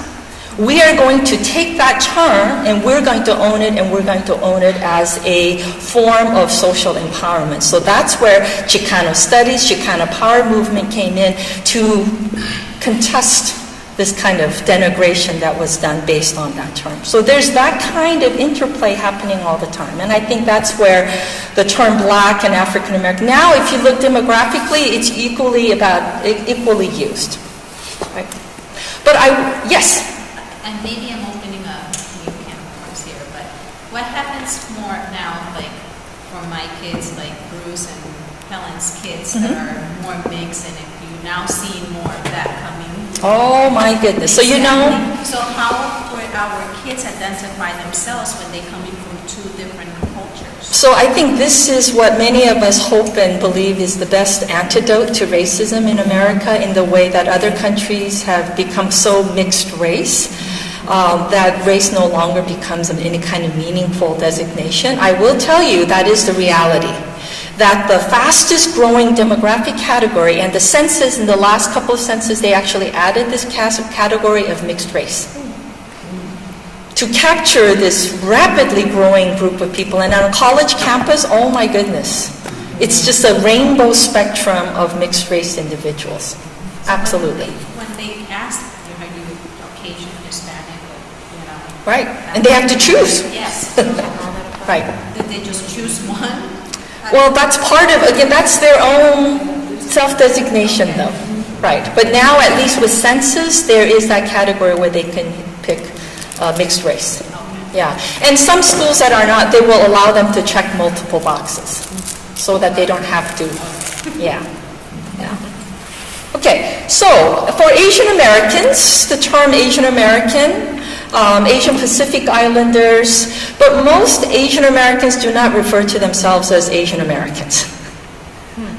And like most immigrants, we usually refer to ourselves by our ethnic specific. If I ever use that term, it is for, again, a social political reason. So there's kind of this term that has been imposed upon, and this is where we, okay, so let me finish up. Not Orientals. This is one of the don't do's. Yeah, do not call Asians Orientals. Why not? It's a colonizer term. It is. It invokes a whole baggage. And the baggage is that it really represents what's called a Eurocentric bias, a perspective that is from the white European perspective. Because what they did was whatever was... it covers how, if you think about the geographic definition and criteria of Asia, it covers half of the hemisphere. All the way from Kazakhstan and Persia to what we typically think of as East Asia, China, Japan, and Korea. So that's part of what we need to understand is, yes, we kind of need these grouping terms because we're a very diverse nation and we kind of need to talk about it, but use them very lightly and only as necessary, and know that most people do not own this generic umbrella category, and most people refer to themselves in very specific, ethnic-specific ways, but Hispanic is one of them. So if you rule that out, other than for that demographic description, then what are some of the specifics? So there's Chicanos. That's used more in California and in the Southwest, referring to those who are of Mexican origin. But those very same people would say, I'm not a Chicano, I'm Mexican American. And that would mean something. It would most likely mean they've been in America longer and they don't want to be associated with Chicanos. It means something about their own identity in relation to who and what they are. Cubanos, Puerto Ricans, but Latinos is probably the most safest. If you have to have a safe term to refer refer to the group as a whole. Latinos is probably Latina. We have Native Americans, and then we have American Indians. The Canadians are using more First Nations. I believe close to Canadian border, you might hear that. I think that's a really actually a good term. As opposed to South Asians. So this is one of the challenges for those who are from India, the original Indians, for which our American Indians were confused with. So it's like, how do you call them? They're Indians. So typically, Indians from India will refer to themselves and are more commonly called South Asians. So if you want to kind of be able to not get confused, or they're typically called South Asians versus American Indians or Native Americans. Others, Muslims. Maybe Middle Eastern, but do not call them Arabs. Why not? This is the other of today. Exactly. It's not, but that is the defining part of it, because the problematic is if you call them Arabs and they're Muslim, then do you know what the largest Muslim country in the world is? Indonesia. Not Saudi Arabia, not any of the other Gulf, Middle Eastern countries.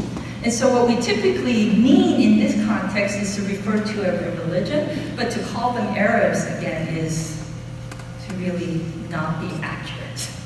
And so if it's religion, or if it's really then geographic specific, then call them by whatever country that if you're aware of. But I think this is one of the kind of misnomers that we see. So we've already talked about this, but how people who are different, who are immigrants, who are of different racial, cultural background, it's important to them. It's important for some, and I'll talk about this if I have time tomorrow afternoon, about children of immigrants. It's important. Some want to do everything they can to get away from it. But that's what? It's still important, and that's why they're trying to get away from it. They want to define themselves against that thing that they're ashamed of. So this is cultural identity development in the second generation, where many of them are ashamed of being different. Why do you think you're so ashamed of being different? I have struggled with that because I used to live in Bloomington, and somebody asked me, where you from? I say Bloomington. Because that hasn't been rude to me. Asking that. So I say, in a rude way back, not to mean to be rude, but I say, I'm from Bloomington. They say, well, that's not what I meant. And I look at them. It's not important to them, but it's made important. And that's where I would say many of you who are African Caribbean immigrants who don't really identify with the African American experience, I would challenge and push that a little bit to say, while that is not your internal subjective reality, it is not an experience that you own or share, but guess what? Americans see you as black. And so you still are subject to some of that social political history, whether you own that or not. And so I think that is something that has to be recognized and owned and shared, that there's the reality of inside out, and then there's the imposed reality of the outside in, where society views and experience and treats you in a certain way simply on the basis of how you look. And that's reality. That shapes our identity, and it shapes the identity of our children. All right, this is the last part. Are you with me? I know it's late, but this is the best part, I promise. So all of this is leading to where these big ideas about what it means to be American and who can be an American. And we as a society are struggling with this more than few other times in our nation's modern history. Okay, So, historically, there have been three models that have operated about what it means to be an American and how you become an American. Okay? So, the sociologist by the name of Milton Gordon, and sociology as a field, has looked at all the waves of immigration. Because we're somewhat unique, or mostly unique, in that we are a nation of immigrants. And the natives who are original to this land, we have subjugated and discriminated more than, and any other group. I mean, if you look at mortality, infant mortality, health, on every single indicator, they are the most dispossessed and the most unfortunate group of people. And it's really sad that the original Americans are in that condition. Since we are a nation of immigrants, they looked at all the patterns and waves of all the immigrants that have come to the shores, and we formulated a theory about what that looks like. So the first of these three theories is called Anglo-conformity. What do you think a theory or a model that says to be American means the process of Americanization is Anglo-conformity? What do you think that means? I've given you hints up there.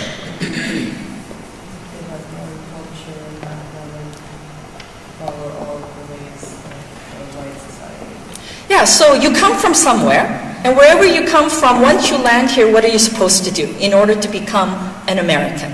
That's the whole idea. And so what are you supposed to do is what? Assimilate, which in these are all different models of assimilation, but there's different versions of it. The Anglo-conformity model that says you have to adopt what? What's the cultural default and the norm? Anglo-Saxon, which refers to specifically what? British English. Okay? So you can imagine this was the model that predominated early on in our colonial history. And who were the immigrants upon whom this was being imposed? Germans, Italians, or even before the Italians, Irish. For us, Irish, English, no big difference, but it mattered back then. Scottish, if you know anything about the conflicts within the British Isle, you know those things matter quite a bit. Are you of Scottish origin by any chance? No? For me, you look like a stereotype of a Scottish Highlander guy. Start calling you Scott. Well, that's my stereotypic assumption based on, right? For sake of humor. Scandinavian, okay. So that was the earliest model that you had to give up. So the assimilation model is you give up wherever you come from and you got to adapt in order to become American. But what you adapt to is a British, Anglo-Saxon, English, language, customs, dress, all of that. All right? Then comes the melting pot model. How does the melting pot model, because this is the model that most Americans still hold on to in our head. What is the melting? Blending all cultures. Yes. So we recognize until about early 1800s to mid 1800s, we realized we have so many immigrants coming from so many different countries, and we're kind of now far removed from our colonial British origins. We kicked them out, we declared our independence, and so we're kind of like, hey, we're no longer beholden to that Anglo-Saxon British English model. But what we realize is that we have people coming from all different European ethnicities, and that once they come here, they're all contributing something.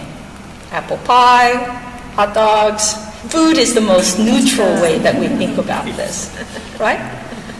But still, what's the assumption? You still got to give up the old, and you got to take on the new. But what's the new? It's no longer the English, but what? A melted amalgamation. So they had a very dramatic term. They called it the cauldron of ethnicity. Doesn't it sound like some radio show? The cauldron of ethnicity. Starring in all the European immigrants. But the idea was, you come, and so let's say that the Irish are represented by the potato, and the Italians by the tomato, and the Polish and Germans by the cabbage. You go on and so forth, right? So you come in your raw form, and you're distinct. But what happens, once you come, you get thrown into a hot melting pot. So what happens? Over time, you start to disintegrate. And as you disintegrate, what happens to the pot? It blends all together. It blends it in. Makes it all one again, right? But the flavors are still there. So this idea, pardon? You get stew. You get stew. But the idea is that each ingredient transforms the pot. So it's no longer a static idea of what America is, but we re-envisioned our national identity to think that we're a dynamic society, where we are constantly evolving or changing. With every wave of immigrants, it's transforming the flavors in the pot in some way. But you still got to give it up. And some ingredients take longer to dissolve. You know what I'm talking about? And some dissolve very quickly, right? So there's some variation in that, right? So that's the melting pot model. But still the expectation is if you are going to be an American, you're in America, you got to give up the old and take on the new. That's still at the core of it. And I'm pretty confident in asserting that I think this is the model that most of us still carry around in our head. This is also illustrated in the English-only movements. You know, that we are not that English isn't important, but we're the only one that insists on monolinguality. We're the only nation, one of the few nations that does not value multilinguality. Isn't that interesting? Every other country is trying to become as multilingual as possible, but we're one of the few countries that says if you're American, you must only speak English. I find anyone from a global perspective finds this quite ridiculous. What we also know from educational psychology and learning and linguistics is that the more languages that you speak, your brain actually expands. It's not an either or. And so learning a second language actually enhances English language acquisition. One of the most renowned scholars in bilingual education, Stephen Krashen, is a colleague of mine at USC. And there's so much compelling research evidence to show the benefits. Apart from social political, it's just intellectual benefits of multilingualism. Okay, so what's another model? We have one left. Anyone want to guess? Yes? Stained glass. Stained glass? Stained glass window. Oh, I haven't heard that. What's the idea? Well, the idea is that you can retain your particular color and shape, but the light coming through is going to mingle into something more beautiful. Do you know, the idea I've heard of, I've never heard the stained glass. That's very interesting. I'm learning new things. One from you, Emma. One from you. Other analogies? I've heard a shift from melting pot to stew, wherein each ingredient maintains its shape and its texture and its flavor, but it's still in the container together. Okay. I heard about salad. The salad bowl. Okay. So the salad bowl and this new analogy, the stained glass, has the same idea. What's the idea? And how is it radically different from the melting pot? Maintaining your history. So this idea of cultural pluralism. That America is not about giving up, but all these people from different shores come to this country, and we all try to hold on to our identity. And that what makes America America is the diversity. Racial, cultural, religious. Religious diversity was the core, one of the main reasons why. But just diversity. And so it challenges this notion that people must give up. Now it recognizes inevitably some of it gets lost. But it's no longer an imposed requirement that in order for you to be American, you must give up. So it's a different kind of a paradigm. Okay? And so, does it have any danger in that, though? It can, I look at our country now, and we're getting so, I'll just use the term tribal. Everybody gets into their tribe. If you stay and you don't, everybody kind of try to be, as much as we can, have the same morals and everything else. People can get into their tribe and everybody thinks alike, and we don't come together? So that's the tension. And so that's what I bracketed that we'll come back and talk to. And we will come right to it as soon as I finish this one. Sure. Okay? Because that's the tension. How do we balance diversity with unity? How do we have a sense of we-ness as a nation and not get lost? And there's no simple and easy way. But part of what we're making the argument here is, I'm going to make the argument after I make the point, because the point will make the argument. But here's the thing. Just to unpack the metaphor, the salad as opposed to a melting pot is what? So just literally think it out. So we still have a boundary that defines whether it's the borders of a stained glass or in this case a salad bowl. Then you have in the salad bowl what? A diverse array of ingredients. No longer just iceberg lettuce. Remember the good old days when as vegetarian Adventists we used to go to some fast food buffet and it was some sad iceberg lettuce with some... Remember those days? It was hard. Yeah, I hope the Midwest has gotten better because we in California, when I look at my salad in my salad place in USC, has like 10 different lettuces. I don't even know the names of all of these Koreans. And kale is really big right now, right? But in addition to that, there's so many ingredients, and each of those ingredients retains its own identity. And altogether, it contributes to this rich flavor. So that's the alternative model. Okay? So here's a little mini test for you. Look at this. It's a quote. It's somebody quoting someone that we would mostly all recognize, I think. Okay? Who might this group be that is being talked about, and what model is being imposed? And what model is being practiced? If you know, okay? So here's the quote. He, this famous person that most of us might recognize, had reservations about them, or otherwise known as those people, okay? Because of their cliquishness, their limited English proficiency, their own ethnic press, and the increasing need of interpreters. He wasn't not suggesting that we refuse them entry into the country entirely, but he did urge better distribution and more mixture.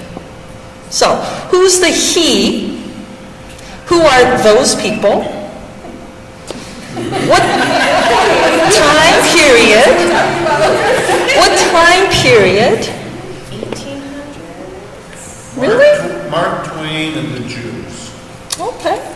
Wow. Very specific, very interesting. Somebody in the islands. Islands? I think it's against either the Chinese or the Japanese. Chinese or the Japanese, That's okay. who they're trying to keep out. Okay. And All guesses are welcome. the Japanese. Okay. Pardon? Our current president, okay. Almost any kind of conservative political figure might have said this.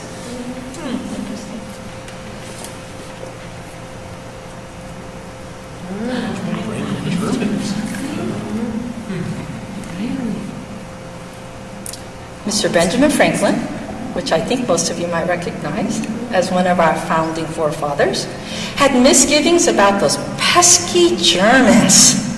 Any of you German origin?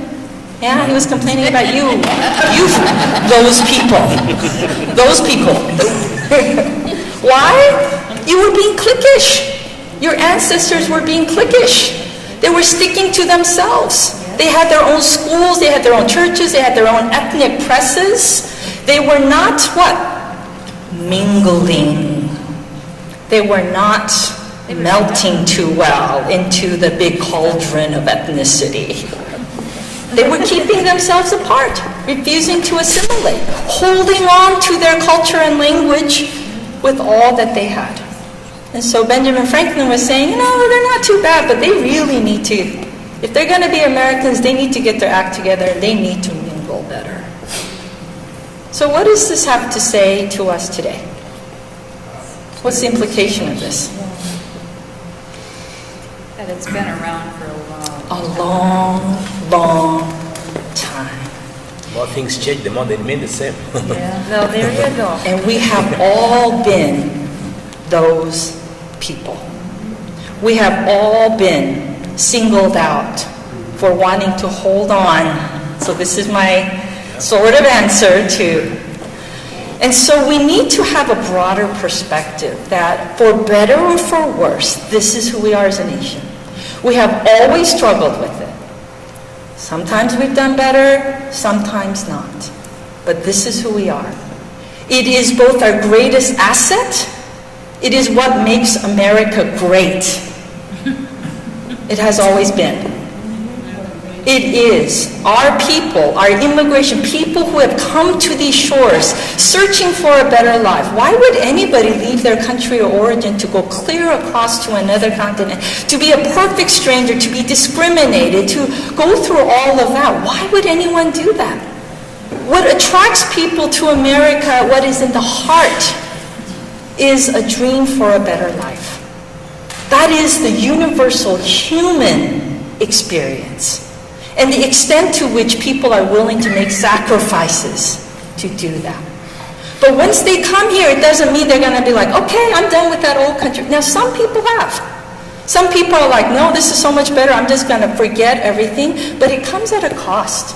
Some people do that. But most people, they want a better life, but it doesn't mean they automatically just want to give up everything. They want to hold on to that. They value what is familiar and comfortable. In fact, even more so because they are a stranger in a distant, strange land. And they derive comfort and solace from people and congregating with other people like them, eating those comfort foods that they've been socialized and conditioned to appreciate. And even if maybe they acquired the language or maybe they're not. So here's the other evidence. In Pennsylvania, at the eve of the Revolution, 1/3 of the population was comprised of Germans. Eve of the Revolution. This means when the colonies are trying to assert independence from England. Very early on, 1/3 were German. Germans used their language and their ethnic and social institutions, like churches and schools, even down to second and third generation. By 1850, at the height of European immigration, the city of Milwaukee, not too far, was composed of 6,000 Germans and 4,000 of them were native born. How many Germans do you think were married outside, not even interracial, outside to non-Germans? Take a wild guess.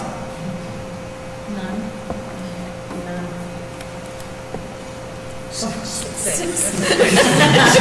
Pretty close. Can you imagine that though? That's how successful they were. That's how serious they were about what? Staying German. Staying German. And what was the model being practiced by these Germans? What's the model that was being imposed on them, but what were they practicing? Well, melting pot was being imposed on them, and the first one you talked about is what they were clinging to, right? Remember three: Anglo-conformity, melting pot, and cultural pluralism. What was being imposed on them? Melting pot. What were they practicing? Cultural pluralism. Cultural pluralism is not an invention of socially political 1980s, 1990s, 2000. This is who we have been as Americans. Again, it's been part of how every single group that has come to shores. Now, some do assimilate according to that model, and others do not. Others have not been allowed to assimilate. There's a lot there that is being implied that I'm not unpacking, but you know what I mean. Others, no matter how much they have tried and wanted to, they have not been allowed to assimilate. And then when they're distinct, it's like, what's wrong with you? Why can't you be more like the rest of us? Finally, this is the latest. How successful has this cultural pluralism been? This is the linguistic map of America. If you remove English and Spanish,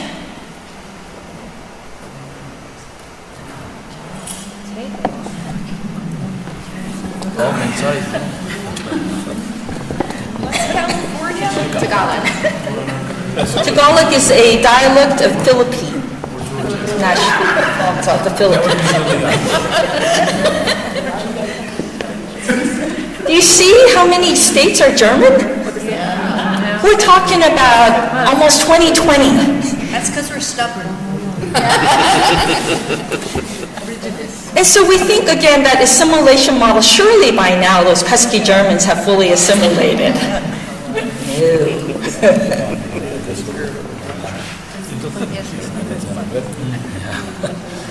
So how do we balance unity and diversity? What's the takeaway from our discussion today? How do we balance? I'm just giving you, as I said, some information to kind of contextualize the things that we're seeing, some of the things that we felt, and just kind of making it really clear so we have a common frame of reference. What's your takeaway? It can be anything. I found that listening and asking questions and learning is the best way to bring you together as a church.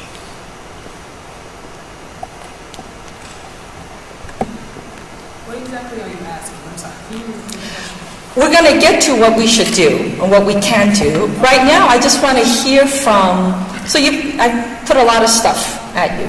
And you're kind of laughing, thinking, processing. A lot of it you knew, a lot of it maybe a new twist on what you know. What's your kind of takeaway? I want to see what's stuck through a lot of jelly things at you. What's stuck with you? So what stuck with me is we might look alike in terms of what you see, but we totally receive the same one differently and see the same thing differently. So we should be very careful not to put people who look the same box, and assume that is who they are. That's my takeaway today. And the best antidote for that is exactly what you shared. And that is to not have assumptions, make assumptions, put labels on them, put people in boxes, but with an attitude of curiosity and with humility, asking people to share their experience with you so that they can tell you what it's like to be whatever meaningful categories of experience. So one of the exercises I have my class do is to interview someone from a group from which they have very little encounter and experience. Okay? And in some ways I encourage them to talk to someone that they've known in the past, and even someone that they've known well. So several of my students have gone back to college roommates or friends, even people that they grew up with. And typically they have been Caucasian students who have then gone back to interview their roommates. And guess what? And I asked them deliberately to do this because what's so interesting is that a lot of them, when they ask their college roommates or childhood friends about what is it like to be a member of this particular group, they get a whole other reality. And they're amazed that they knew somebody for so long and they didn't know that this was also their experience. Why do you suppose? They never talked about it. Why do you think they never talk about it? They're trying to assimilate, but at the same time, they have this whole other, almost like a hidden experience. Why was it hidden?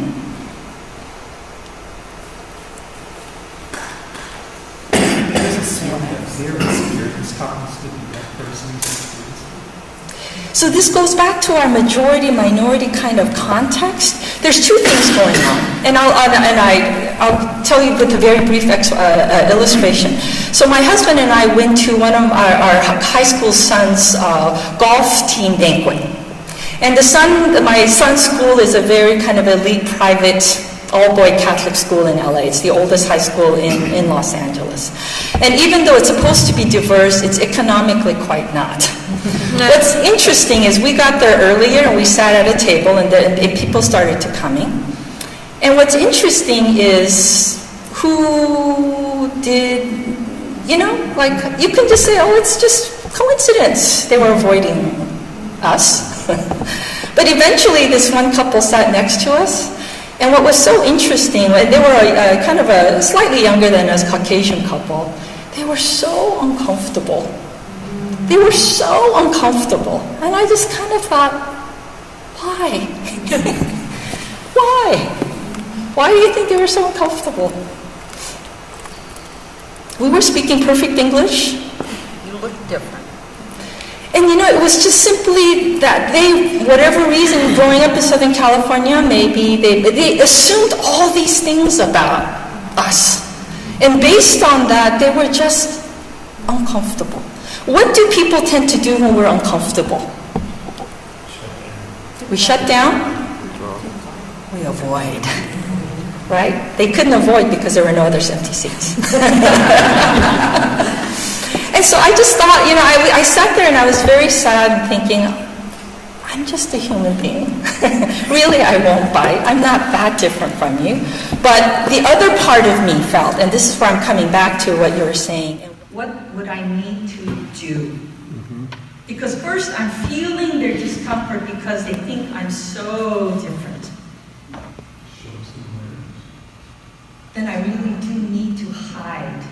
As much Americanized, I'm pretty Americanized, I'm very acculturated, I'm pretty fluent in almost every American cultural ways, but I'm also very Korean. It's not an either or. That's an important part of me. I go to a Korean-American English-speaking church, right?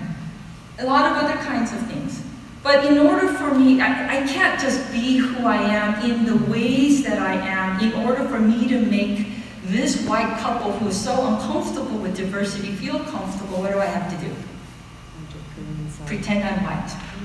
I have to go overboard to say, hey, I'm just like you. Hey, I can crack a joke. And oh, yeah, I can do that. I've got to do whatever I'm aware of that relates to them. And this happens all the time. And that's why we, even though when we interact with people, we think, oh, yeah, I know them. Careful. Be careful. Because you may know them in the way that they think. And that may or may not be fair. Right? So some of it can be unfair. But, yes? Shouldn't we assume that it is just not about some cultural thing, that we should not assume that it's always about that we're different? Could be that they're very introvert or very shy people, that they're hard to talk, and so we cannot always think that it's just because of the way we are, the way we look. Right. It could be different things. Right. And so that's part of, I think that's absolutely a valid point, but here's two sides to that. When I'm encountering those kinds of situations, I'm always having to ask that question. It's never just, oh, they don't like me. I wish it were that simple. I can deal with it if I knew they just didn't care for me, or you know what I mean? But when you feel something, you feel something. You're just trying to figure out what it is. But this is part of the challenge for someone who is different, is they're always having to figure out, is it because I'm not this, or is it because they just don't like me? We don't have the luxury of being an individual. Individuals, nothing else, it's kind of neutral. It's just, I'm just me, and then we react to it. So that's one thing. The other thing is that I'm always asking those questions, but here's where it's problematic.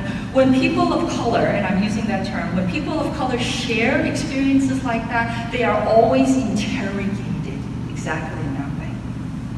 Even though it's a valid question, they're always interrogated. They say, well, are you sure that's racism? Are you sure you're not being overreacting? I'm like, yeah, maybe they were just, That is one of the most, and I would say this is one of the most important takeaways from this, is that when someone shares an experience of something like that, even if it may or may not be very, very careful about interrogating someone else's experience. If someone said, oh, I felt really sad about something, or I felt really hurt about something, we don't typically interrogate the validity of someone's experience, but when it comes to experience of racism, we often interrogate it and say, we always want to try to say it's individual, or that we see this in society all the time.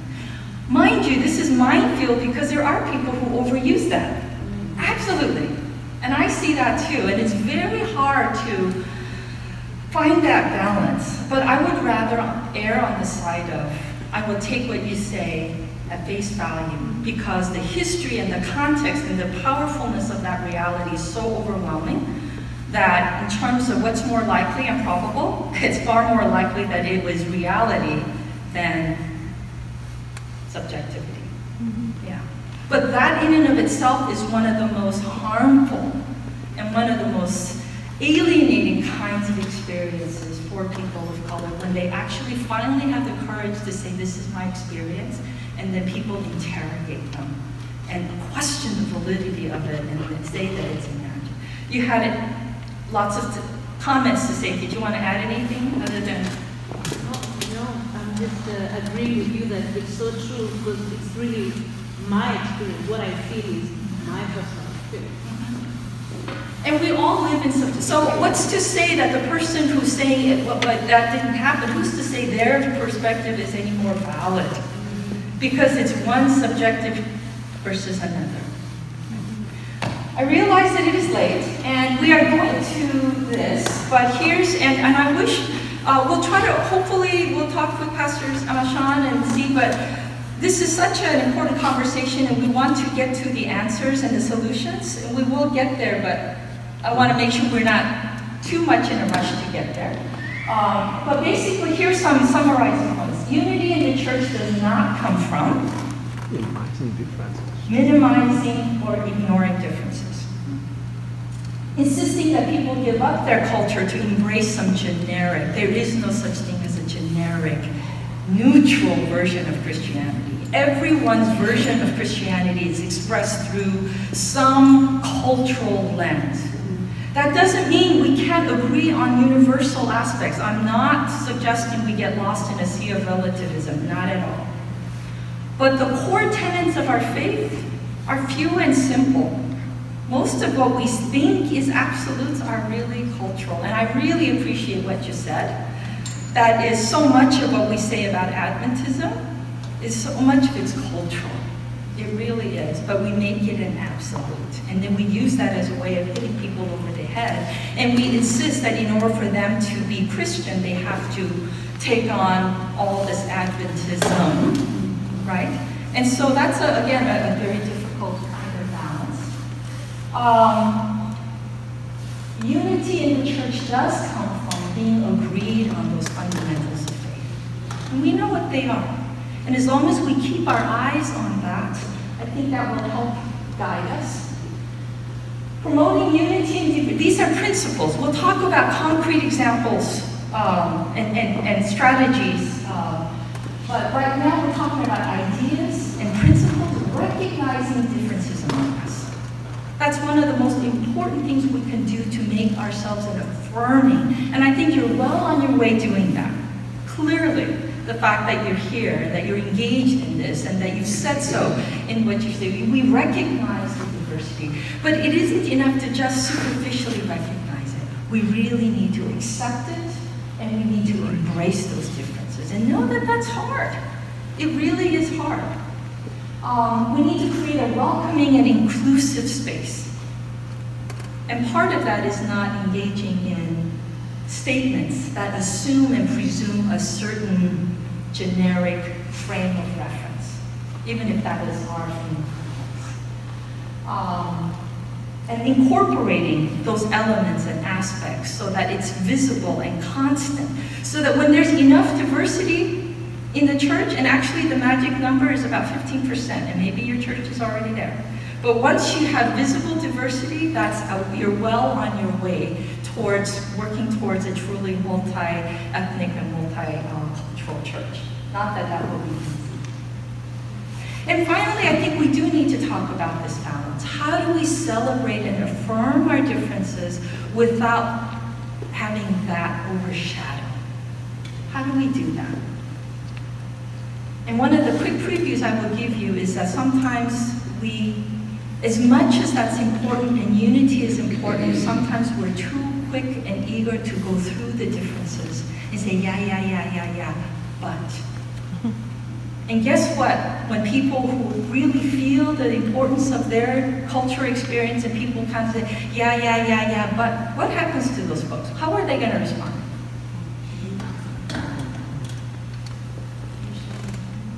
They can either shut down or leave,